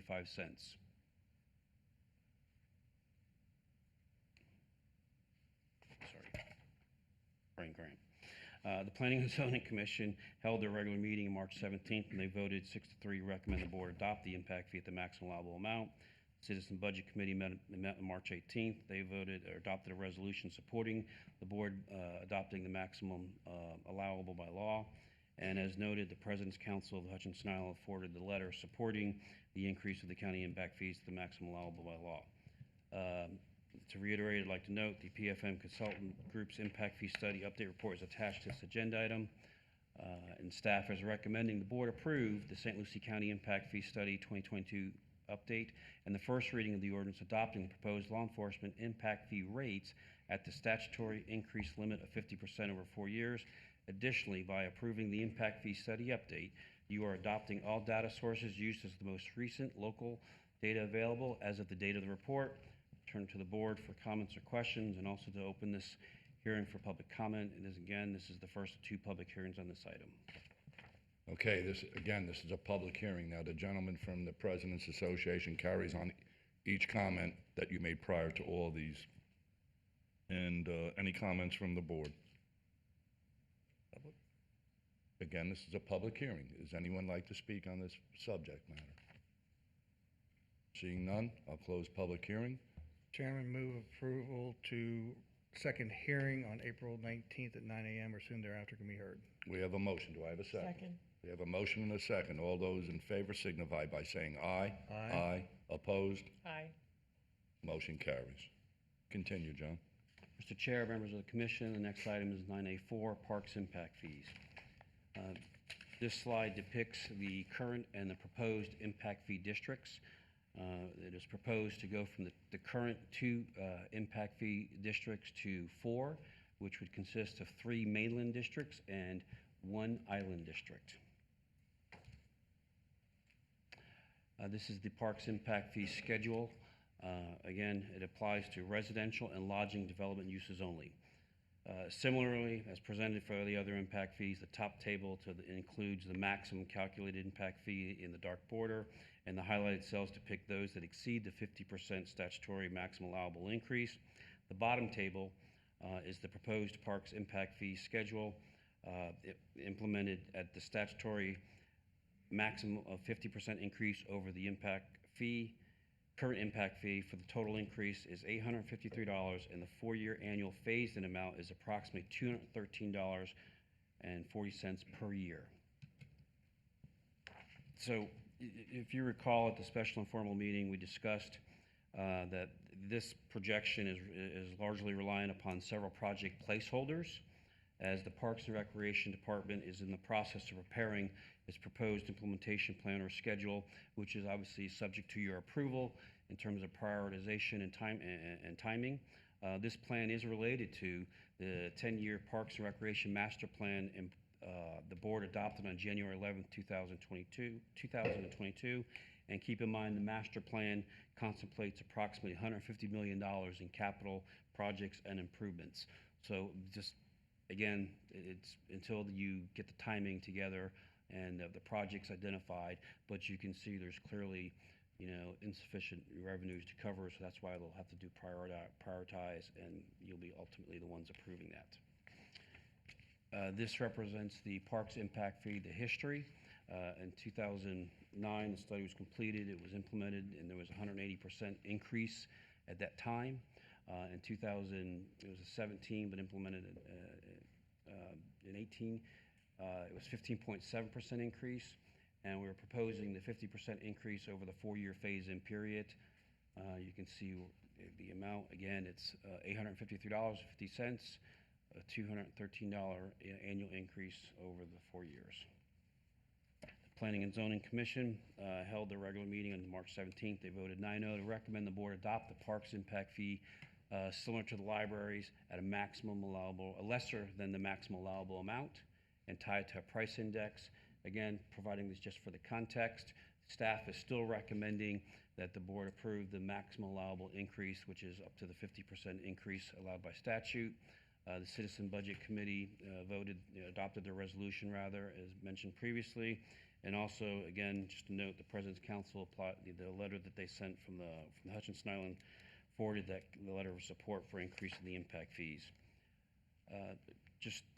Again, noting the PFM Consulting Group's report, impact fee study update report is attached to this agenda item, and staff is recommending the board approve the St. Lucie County Impact Fee Study 2022 update in the first reading of the ordinance adopting the proposed parks impact fee rates at the statutory increase limit of 50% phased in over 4 years.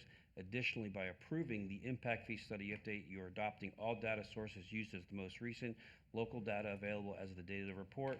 Return it to the board for comment or questions and open it for the hearing for public comment. This is the first of 2 public hearings on this item. Again, this is a public hearing. Does anybody from the public like to speak about the library impact fees? No. Parks, I'm sorry.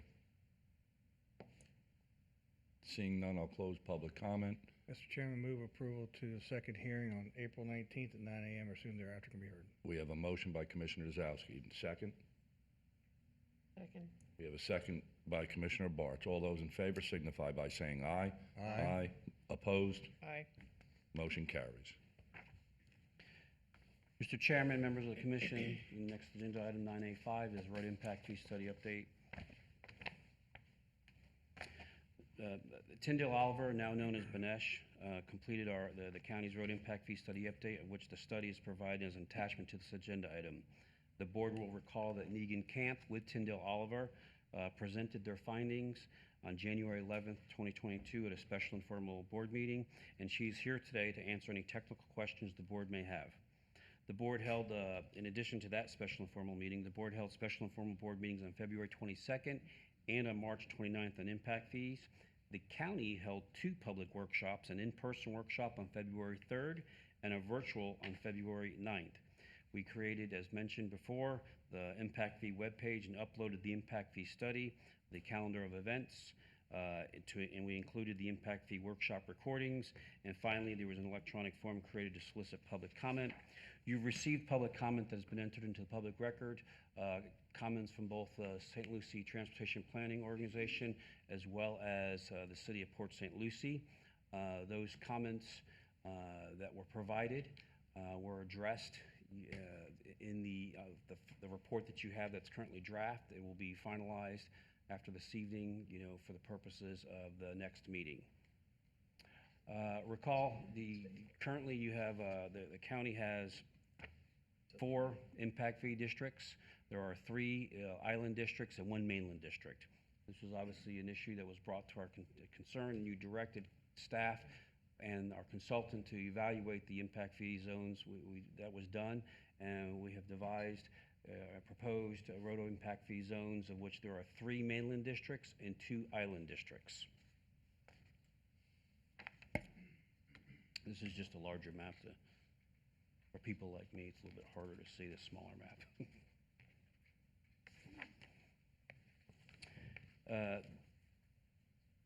Based on some of the comments and concerns that were expressed in some of the letters, if you recall, the county did engage the services of an independent transportation planning and engineering firm, SME, to review the road impact fee update that was prepared by Tyndale Oliver Benesh.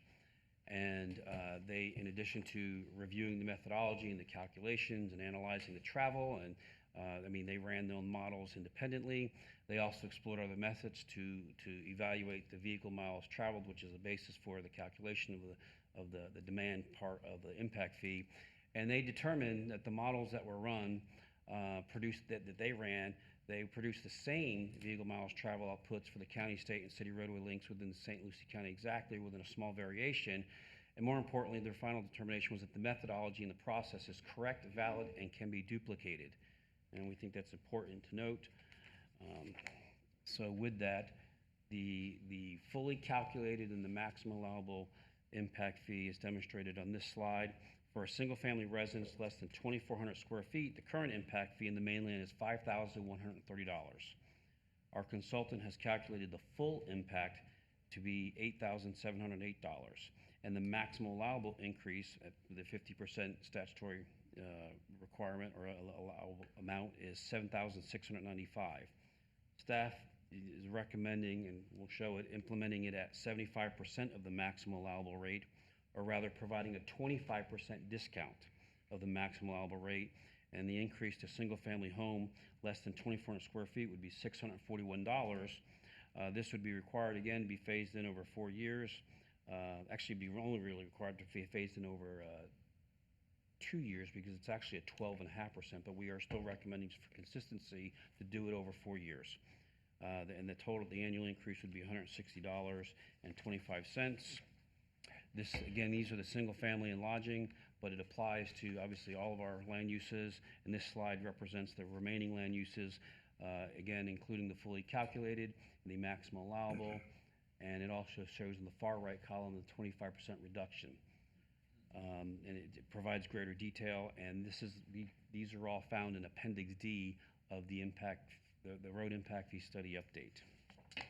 I want to apologize, duplicate slide. So this slide, and it's very busy, I get it. But these are the 3 island districts. And the reason why there's the area in the middle that's highlighted in yellow, the board will recall when the agenda was first published, it had an ordinance attached to it, and then it was republished with a second ordinance, revised ordinance. Those were the amounts that were updated based on an email from our consultant. So just in transparency, if somebody saw the original version of the ordinance, so this is what changed based on an email from our consultants. I realize it's very busy, but you can see the amounts, and they actually are lower than what the Fort Pierce Island, the middle one, is the only one that is actually higher than the single family, which is 5,177, I believe, and that's at in the 4th year. This chart depicts the history of the road impact fee amount. Again, there was 2010. Okay, the roads were 2010, and it was increased by 91.6%. And then again, as we mentioned before, it was last updated. The study actually was started in March of 2017, completed in 2018, and it was implemented in 2019 as a 12.6% increase. So when you look at that, we are proposing this increase with a 25% discount would be 12.5% increase over a 4-year phased-in period. And again, it's $641 over the 4 years, the annual increase being $160.25. So, if the board will recall, we prepared some more detailed, slides related to some financial analysis. And before sharing those slides, I just want to briefly preface my analysis. The analysis based on 10 years. I think it's most appropriate to view the first 4 years because while still considering the potential impact beyond. I share this because outside the 10-year planning horizon, the capital project expenses not reflected on these slides is $210.7 million beyond year 10. The analysis is predicated on starting with the $46.8 million in unallocated fund balance and is updated from the fiscal year 22 budget to reflect the Public Works 10-year capital improvement plan for roads that was developed after the budget. As we entertain our efforts in trying to tell our story with the city of Port St. Lucie, Patrick and Don put together a 10-year, plan to show, that those funds that were sitting there, the money wasn't just sitting in the account. It's programmed out. So that's why we have a 10-year program here. So I just share this slide just so you could see the fully calculated impact fee rate, and this is just if you were to adopt the fully calculated, it would take you all the way out to 2029. Where you could pay for all the projected projects, the expenses, and in 2030 you would experience, the county would experience its first, deficit, $32 million of projects with only $7.7 million of revenues coming in. Again, the statutes provide impact fee increases may not be increased more than once every 4 years, absent the county demonstrating extraordinary circumstances. Thus, in 2027, the county would be eligible to update its road impact fee, provided it completes a road impact fee study. So I mentioned at the beginning, we were going to focus on the maximum allowable increase, but I showed that before, so everybody can understand where at the fully calculated, where you would be versus if you did the maximum allowable increase, which is 50%. And that amount is $2,565, and it would be required to be implemented over 4 years. In this scenario, if implemented, the maximum allowable calculated rate, it is estimated in fiscal 2029, a year earlier, there would be insufficient revenue available for programmed capital projects. In fiscal year 2029, there'd be $12 million of projects, and there'd only be $11.7 million of revenue, roughly a difference a little more than $200,000. Again, that's the maximum allowable increase, 50%. And what we are recommending is the maximum allowable with a 25% discount or being implemented at 75% of the maximum allowable rate. Under this discounted scenario, the actual increase over the current road impact fee is 12.5% or $641. In this scenario, if implemented at the maximum allowable calculated rate with a 25% discount, it is estimated in fiscal year 2027 there will be an insufficient revenue available for program capital projects. In fiscal year 2027, which would be the year that you would implement if you do the study, we do the study in 2026, then 2027's rate would change. All right. There are 13 million in projects compared to estimated revenues of 8.6 million. Thus, at the recommended adopted rate, the capital project plan is financially feasible for the 4-year period that covers this study. And this shows a table, and if you recall, with every, the capital project plan, when you come to roadway projects, you have the various phases, from, the planning, the design, engineering, the right-of-way acquisition, and construction. They're all collapsed. So in this slide, you get to see everything in green is going to be accomplished up through fiscal year 2026, and actually carrying into, for Midway being one of our priority projects, carrying all the way through to 2031. But you see in 2027, there are some projects that really, that you either, one, you could potentially do, and then two, that you are not going to be able to do. Because there's going to be a shortfall. But again, 2027 would be the year, if we did the impact fee study update again in 26, you'd be able to, the board would be able to implement a new impact fee rate in 2027. This just, I think, is helpful because it shows you what can be done versus what's not going to be able to be done because there's just not enough money versus just a slide, a graph of revenues versus expenditures. So we also did prepare another scenario, which was a 33% discount, and or rather implemented at 67% of the maximum allowable rate. Under this discounted scenario, the road impact fee increase would be $25.65, or a 0.5% increase over the current road impact fee amount of $5,130. In this scenario, if implemented at the maximum allowable calculated rate with 33% discount, it is estimated in fiscal year 2026, which is the 4th year of covering this study period, there would be insufficient revenue available for programmed capital projects. In fiscal year 2026, there are $14 million in projects compared to an estimated $13.3 million in revenues. I mean, John, could I just stop you for 1 second? Could you go back one slide? No, that's not the slide I'm looking for. Never mind. Oh, sorry. That one? That one. Never mind. That one? No, that's the current one you have now, right? No, that's the 25% discount. So you're able to, what this shows is from 23 to 26, you're able to fund because in 26, well, it begins to show red. It's really because that data point. So you're showing 13 million in projects in the year 2027 and 15 and 26, million. Right? Yes, and 8.6 Now million. go back to your current slide, please.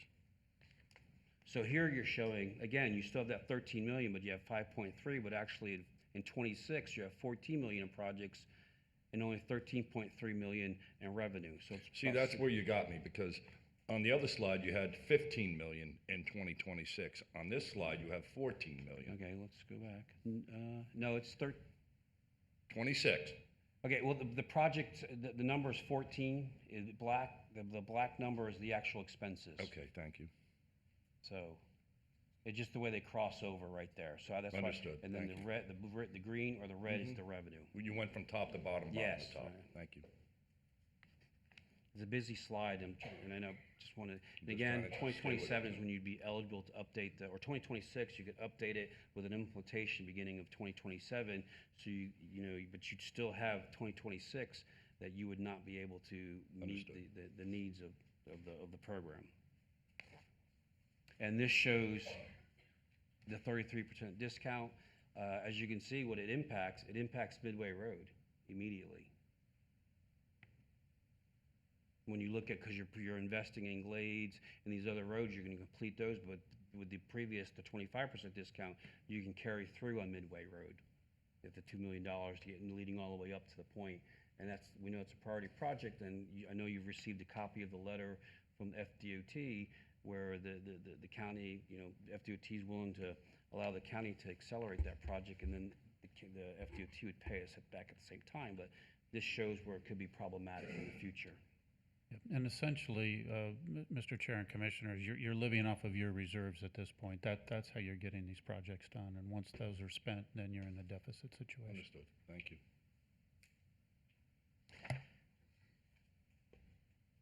So the Planning and Zoning Commission recommended 5-4 that the board adopt the roads impact fee at the 75% of the maximum allowable amount, the 50%, the Citizen Budget Committee again, and also you have we've already mentioned the letter from the Hutchinson Island President's Council. Staff is recommending the board approve the St. Lucie County impact fee, road impact fee update, and the first reading of the ordinance adopting the proposed road impact fee rate at 75% of the maximum allowable amount by statute, phased in over 4 years. Additionally, by approving the road impact fee study update, you are adopting all data sources uses the most recent local data available as of the date of the report. And I'll return it to the board for comment or questions, and to open the item for public comment, as it is a public hearing, and this is the first of 2 public hearings on this item. This is a public hearing. This is regarding roads impact fees. Is there anyone from the audience that would like to speak on road impact fees? Good evening, Maddie. Please step up and identify yourself. Thank you.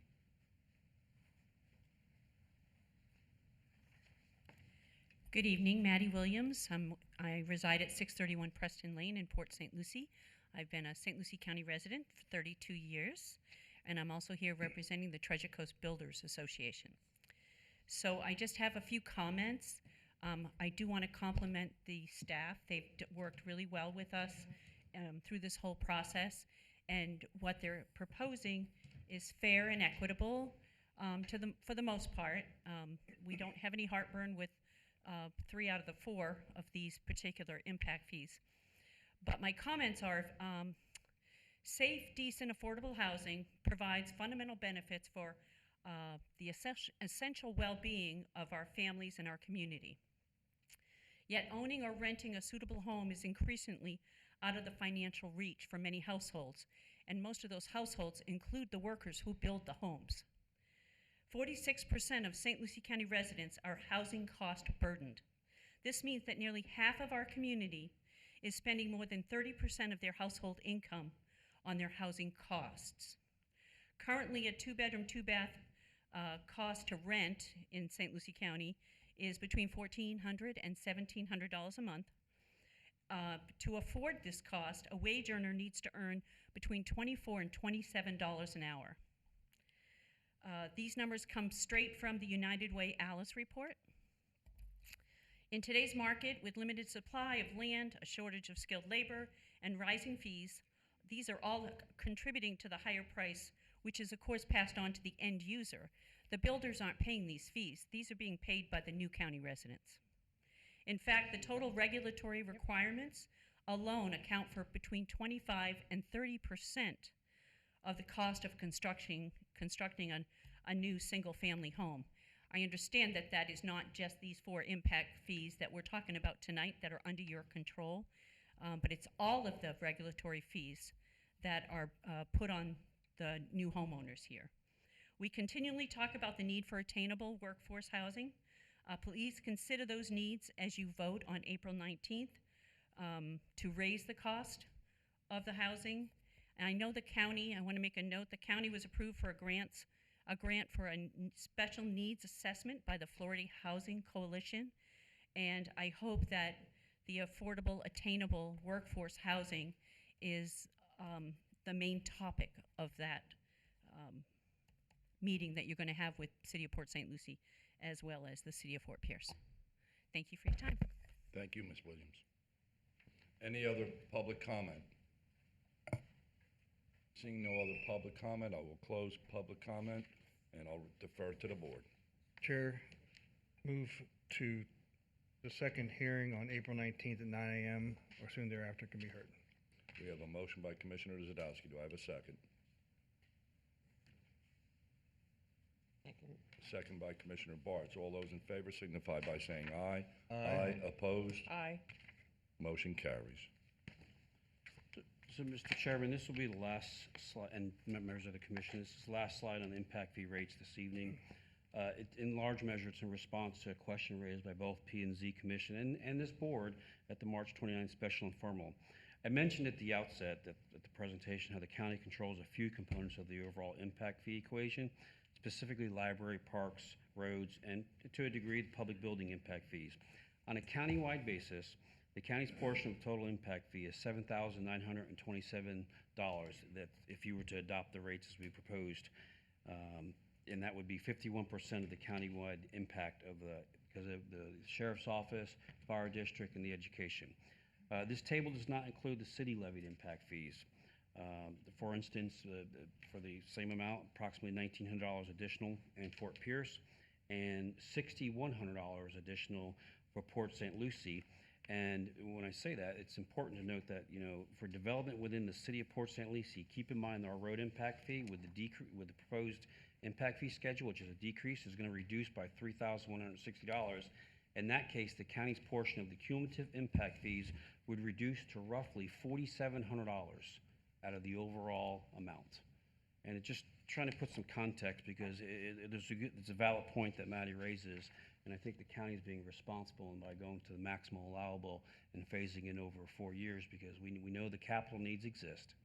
And again, you know, with all due respect, I understand that if there's not a funding source and impact fees are your primary funding source for capital projects related to growth. You know, I mean, we use the gas tax and for maintenance and some of the general fund, you got the infrastructure sales surge tax, but impact fees fund the growth and the development. So I think what's being recommended is fair and equitable, and it's not the fully impact. You know, I mean, again, we're here in large measure with the road impact fees because the city adopted their mobility fee. You know, in our fee, we are reducing and taking out the city roads, and it's reducing it from the $5,130. The proposed amount would be $2,060. The city went from $1,169 to $4,082. So just, you know, context of what I think with how the county is being responsive and acknowledging, you know, that the need for affordable housing and our road impact fees, you know, not picking on anybody, but just saying we have the provisions where there actually is a lower amount for very low and low income. Thank you, John. So with that, I want to thank you for your time and action this evening. A reminder, the second and final hearing, the adoption hearing, the impact fee ordinances are scheduled for Tuesday, April 19th at 9 a.m. Thank you, John. There is a public hearing on, it's item 6. I'm Okay, you're separate on that, okay. You said thank you, I thought you were leaving. No. I apologize. So, Mr. Chairman, agenda item 9A6, this is largely a text amendment to the ordinance amending Chapter 24, Article 1, the general section of the St. Lucie Code. Specifically, I have an overview of the ordinance provision. It's largely providing for some definitions, incorporating and declaring some various general legislative findings that are consistent with the Florida statutes and the Florida Constitution. Again, adopting by and incorporating by reference the impact fee studies, as well as their assumptions, conclusions, the supported data sources and findings, as well as providing, you know, that, again, the applicability that new growth, it applies to new growth occurring in unincorporated and incorporated area of the counties because the county provides capital facilities throughout the county, and it benefits all residents, visitors, and businesses in the county.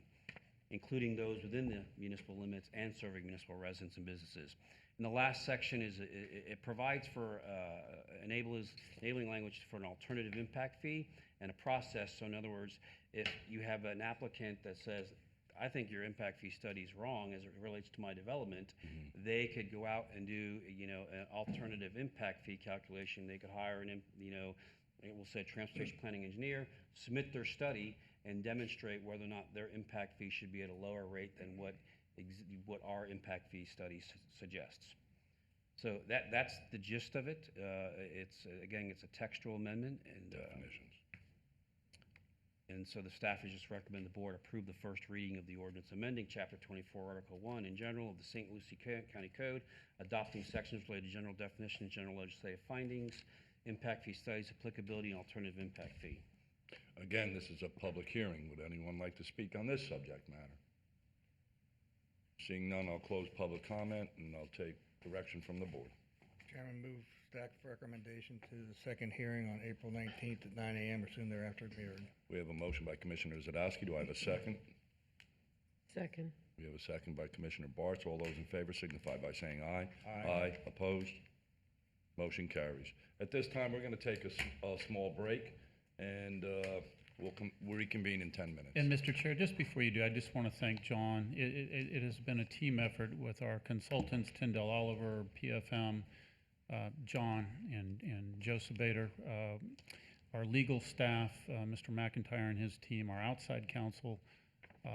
We've had a number of different departments involved. It really has been a team effort, and in a coordination with the building community, with the chamber, working with the city, it's been a lot of effort, and I know we're only halfway there, but I did just want to recognize the team that has put And this thank you effort for in. doing that, Howard, And we because thank that's you what for your when you weren't direction. finished, I was thanking you, but I was just when we were concluding with the impact fees, and then when you went to the statutory regulations, that was something on top of that. But again, thank you on behalf of all of us. It was a huge grind, and you did well, and I appreciate all the I hard work. echo our administrator's comments that it was a team effort, from everybody, from the departments, from OMB, it just, the attorney's office, the outside counsel, Heather Encinos and Greg Stewart, no, he left. after other impact fees, he's retired.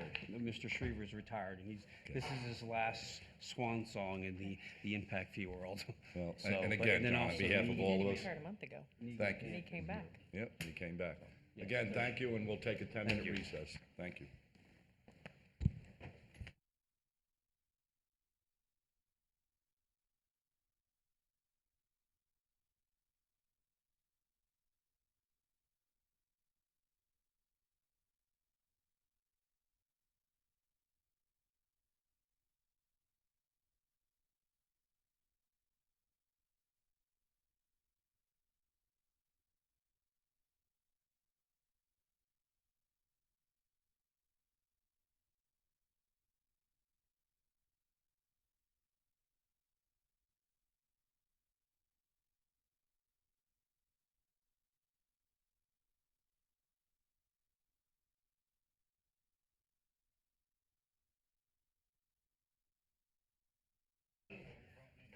Call the meeting back to order.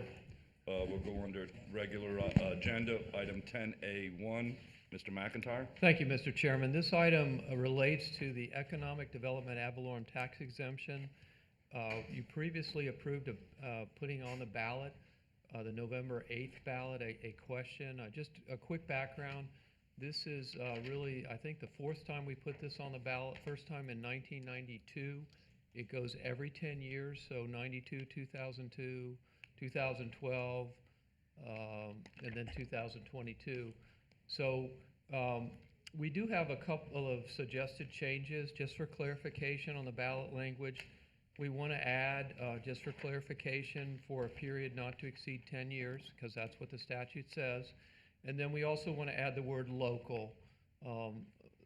It creates new local full-time jobs, just again for clarification so that the voter will understand that these are local jobs and that this exemption would expire in every 10 years. That's what the statute says. Now, the other thing, though, that we'd like to discuss with you is we have some folks that are helping us in terms of getting the message out to the voters, and they have suggested that we consider perhaps instead of the general election, which is a fairly full, as you know, it's a fairly full ballot. There's a lot going on in the general election typically, that we consider perhaps putting this on the primary ballot. We've looked at it from a legal perspective. It doesn't specifically say primary, but other communities have done that. So we think we can do it if the board wants to. It's obviously an option for you to consider.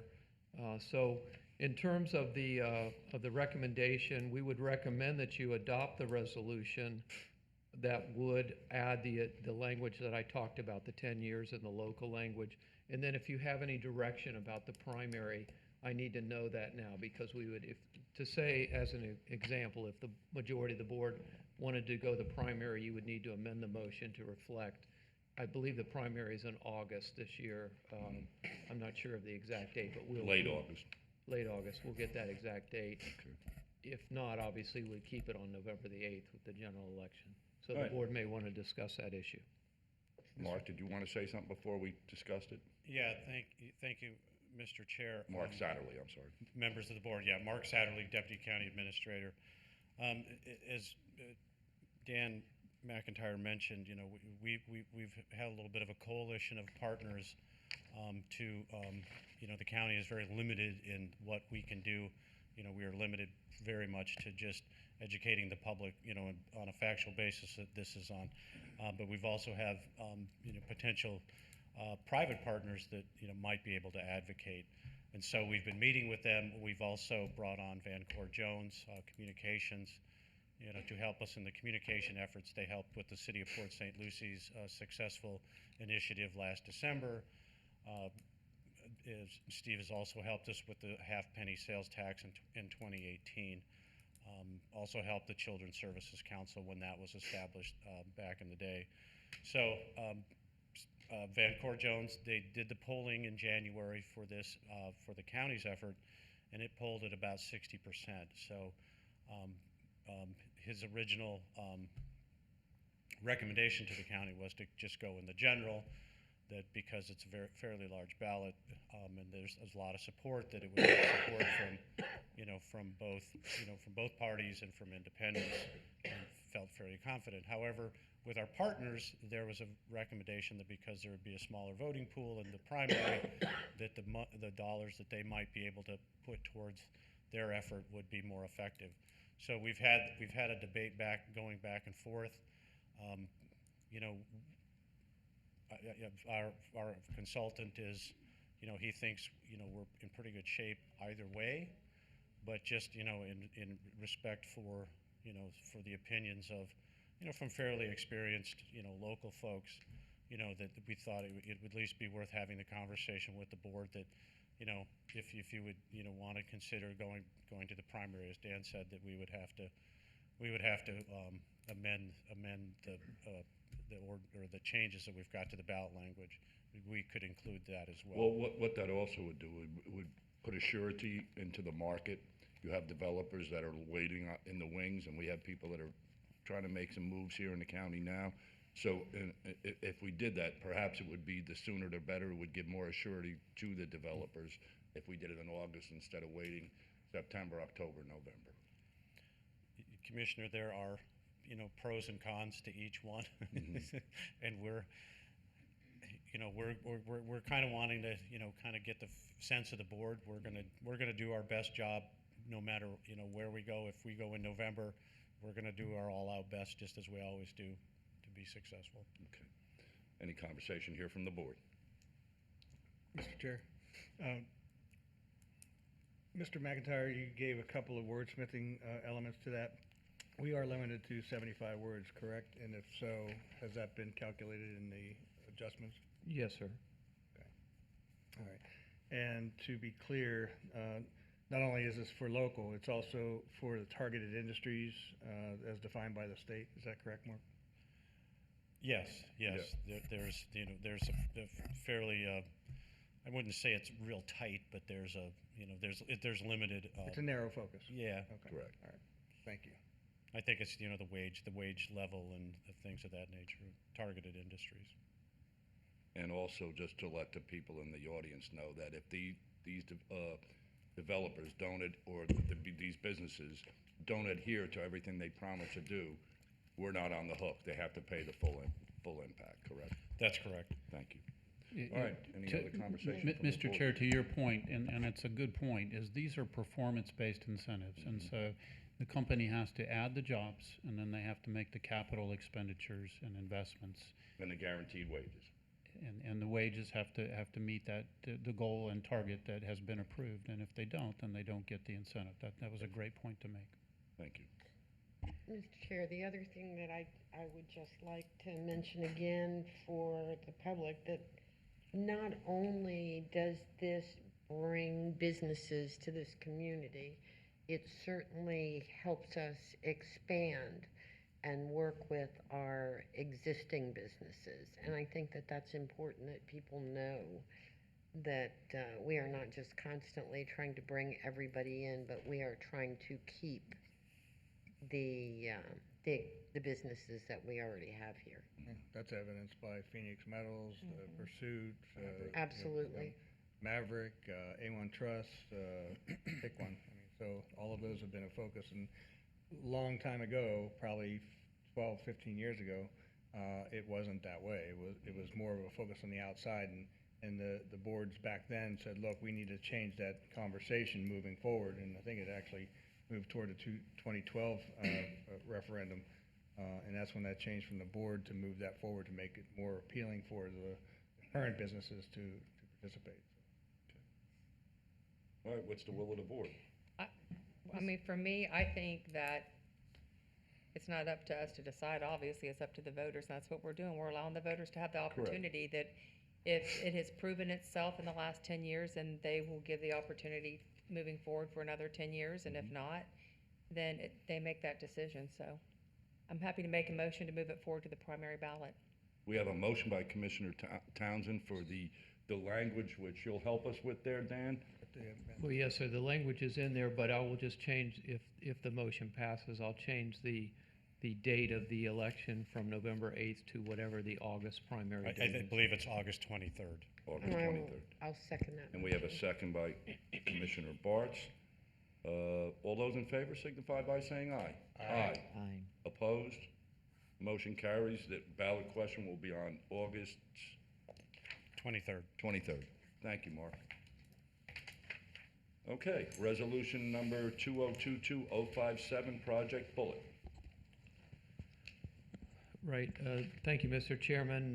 This is a project that the board has considered before as well. This is Project Bullet, also known as Cheney Brothers, Inc. In June of last year, the board adopted a resolution granting economic development incentives to this project. At the time of the adoption, the proposed project included a certain square footage and a number of jobs. Since that adoption, the company has revised their project due to current market conditions. The proposed project as revised will include approximately 365,000 square feet of new distribution space and the creation of 275 new jobs. Based on that, county staff's prepared two documents, a resolution that amended and restated the earlier resolution in 2021, and a job growth and investment grant between the county and Cheney Brothers. If the board has any specific questions, Mr. Balser is in the audience. I believe his department has been interacting with the developer, and Mr. Tesh, I see, is also there, and he's been involved in this as well. Staff recommends approval. What's the will of the board? Move approval. A motion by Commissioner Hutchinson, second by Commissioner Zadowski. All those in favor signify by saying aye. Aye. Opposed? Motion carries. Moving on to number 3. Thank you, Mr. Chairman, and I appreciate the board's willingness to consider this item. It relates to a proposed purchase of property south of the fairgrounds, consistent with the county's park master plan. The county did adopt a park master plan in January of 2022. That master plan suggests that the county explore an expansion of the county's fairgrounds. to accommodate related recreation uses. We have been monitoring that area to determine availability of properties. We have some properties. There's the owner of 2 parcels adjacent to, I believe, Header Canal Road have indicated a willingness to consider selling their parcels to the county, and we would like to suggest that the board authorize appraisals of those parcels, and we'll see if we can negotiate a purchase. There's also 2 parcels that are part of a public foreclosure sale that would occur on April 12th that potentially are available, and we'd like to suggest that the board consider bidding on those parcels. We have prepared a resolution that really outlines the specifics of the board's, really the basis for the board's action, and also the specific recommendation of, we're required as an example to pre-register for the sale and submit a deposit, et cetera. So we've tried to outline that with some degree of certainty. We believe that what we're proposing in the resolution is consistent with the master plan. We could potentially use this for utilities as well, as there's some synergy of uses there potentially. Staff recommends approval. Any comments from the board or any motions or questions? Move approval. We have a Second. motion and a second. All those in favor, well, I'm sorry, motion by Commissioner Hutchinson, seconded by Commissioner Bartz. All those in favor signify by saying aye. Aye. Opposed? Motion carries. Moving on to B, Public Utilities. I believe that'll be George Landry. Good evening, sir. Good evening, Mr. Chairman, Commissioners. George Landry, Director of Public Utilities and Solid Waste for the record. We're here tonight to talk about the Lakewood Park Potable Water Initiative. So we're getting close to the finish line with regards of the information to be placed on the ballots that will be sent out to the residents of Lakewood Park. This project's coming in at approximately $55 million to complete. Just a few years ago, when we started looking at this project, the estimates were coming in approximately 10 to 15 million less than it is today. So in addition to the $2 million that this board allocated from the American Rescue Plan to go towards this project, if approved by or if favored by the residents, staff is recommending an additional $6 million contribution towards the project from the county utility as a potential placeholder while we secure grants. In recent conversations with the granting agencies, we feel pretty confident that we'll be able to secure some grant funds to replace some or all of the suggested $6 million from the utility. And I know that's a little different than what's on the printed agenda of $8 million, and that's based on those recent conversations from the granting agencies with what they figure might be available towards a project like this. I understand that this is a unique request, and however, due to the unprecedented times that we're in, we're asking for this request. This is not final. There may be future opportunities to possibly reduce the cost even more as we move through the project. So pending your questions, staff is recommending approval of the $6 million contribution from the utilities, in addition to the $2 million of the American Rescue Plan already allocated by this board to go towards this project, pending, go towards the MSBU and possibly be utilized if the MSBU is passed and comes to fruition after the residents review everything. Any questions of George? Mr. Chair, I have a couple questions for Sure. George, because I want to take advantage of this time, because people watch. Can you say when the ballots are going to go out? Because the residents are waiting to find out. So after the decision tonight, we'll be able to forward that information to our MSBU coordinator, Barb Getler, and she indicated that that's kind of the missing piece to finalize the ballot. And then once that's done and gets vetted by the proper channels, she'll be able to go ahead and send that out to the residents relatively quickly. So after we vote on this, a week, 2 weeks? I believe possibly within 2 weeks. Okay. And it's a difference of $43, correct? And $43 and a penny. On an annual basis over Yes. 20 or 30 years, depending on which direction that we end up going with per year. Any other questions, Commissioner? No, I'm good, thank you.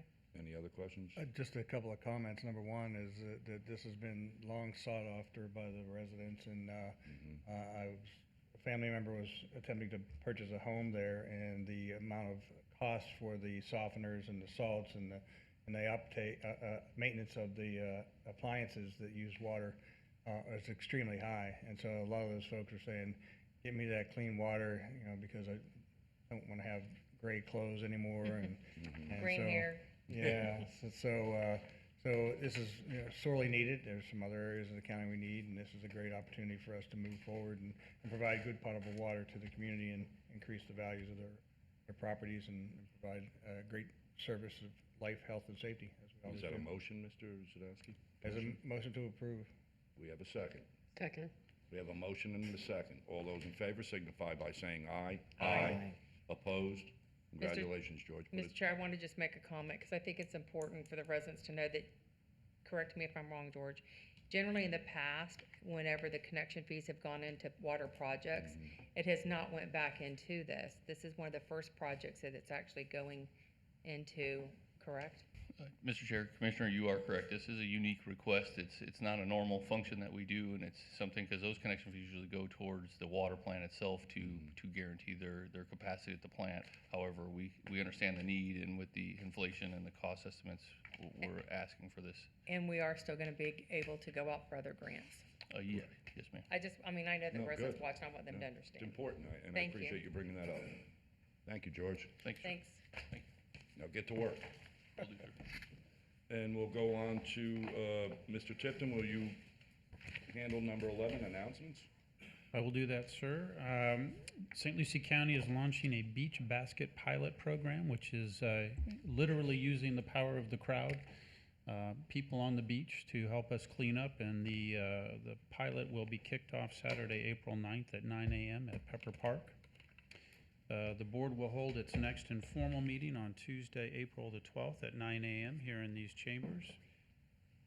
St. Lucie County is holding the 18th Annual Earth Day Festival that you heard earlier in presentations, April 23rd, so encourage everybody to come out for that. And then lastly and importantly, the St. Lucie County is hosting a ribbon-cutting ceremony to celebrate the successful and much anticipated completion and partnering with the Florida Department of Transportation for the widening of Midway Road between US 1 and South 25th Street.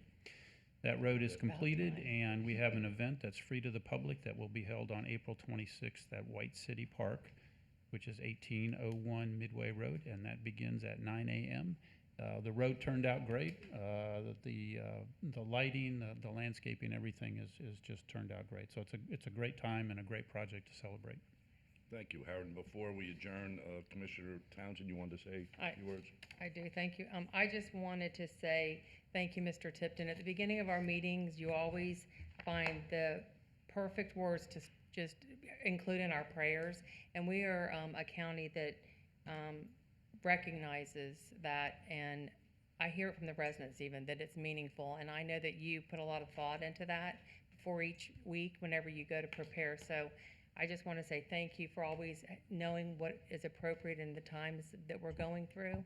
And it means a lot to me, and it means a lot to the residents that you do that. So I just want to say thank you. Well, thank you for bringing that up, Commissioner, because he works on it right till the last minute. Right before we had our meeting tonight, he was in my office going over any changes, and he was adjusting his... It's always perfect, and it's always on point. So Good job. thank you. I'll commend you on that, and I'll entertain a motion to adjourn. So moved.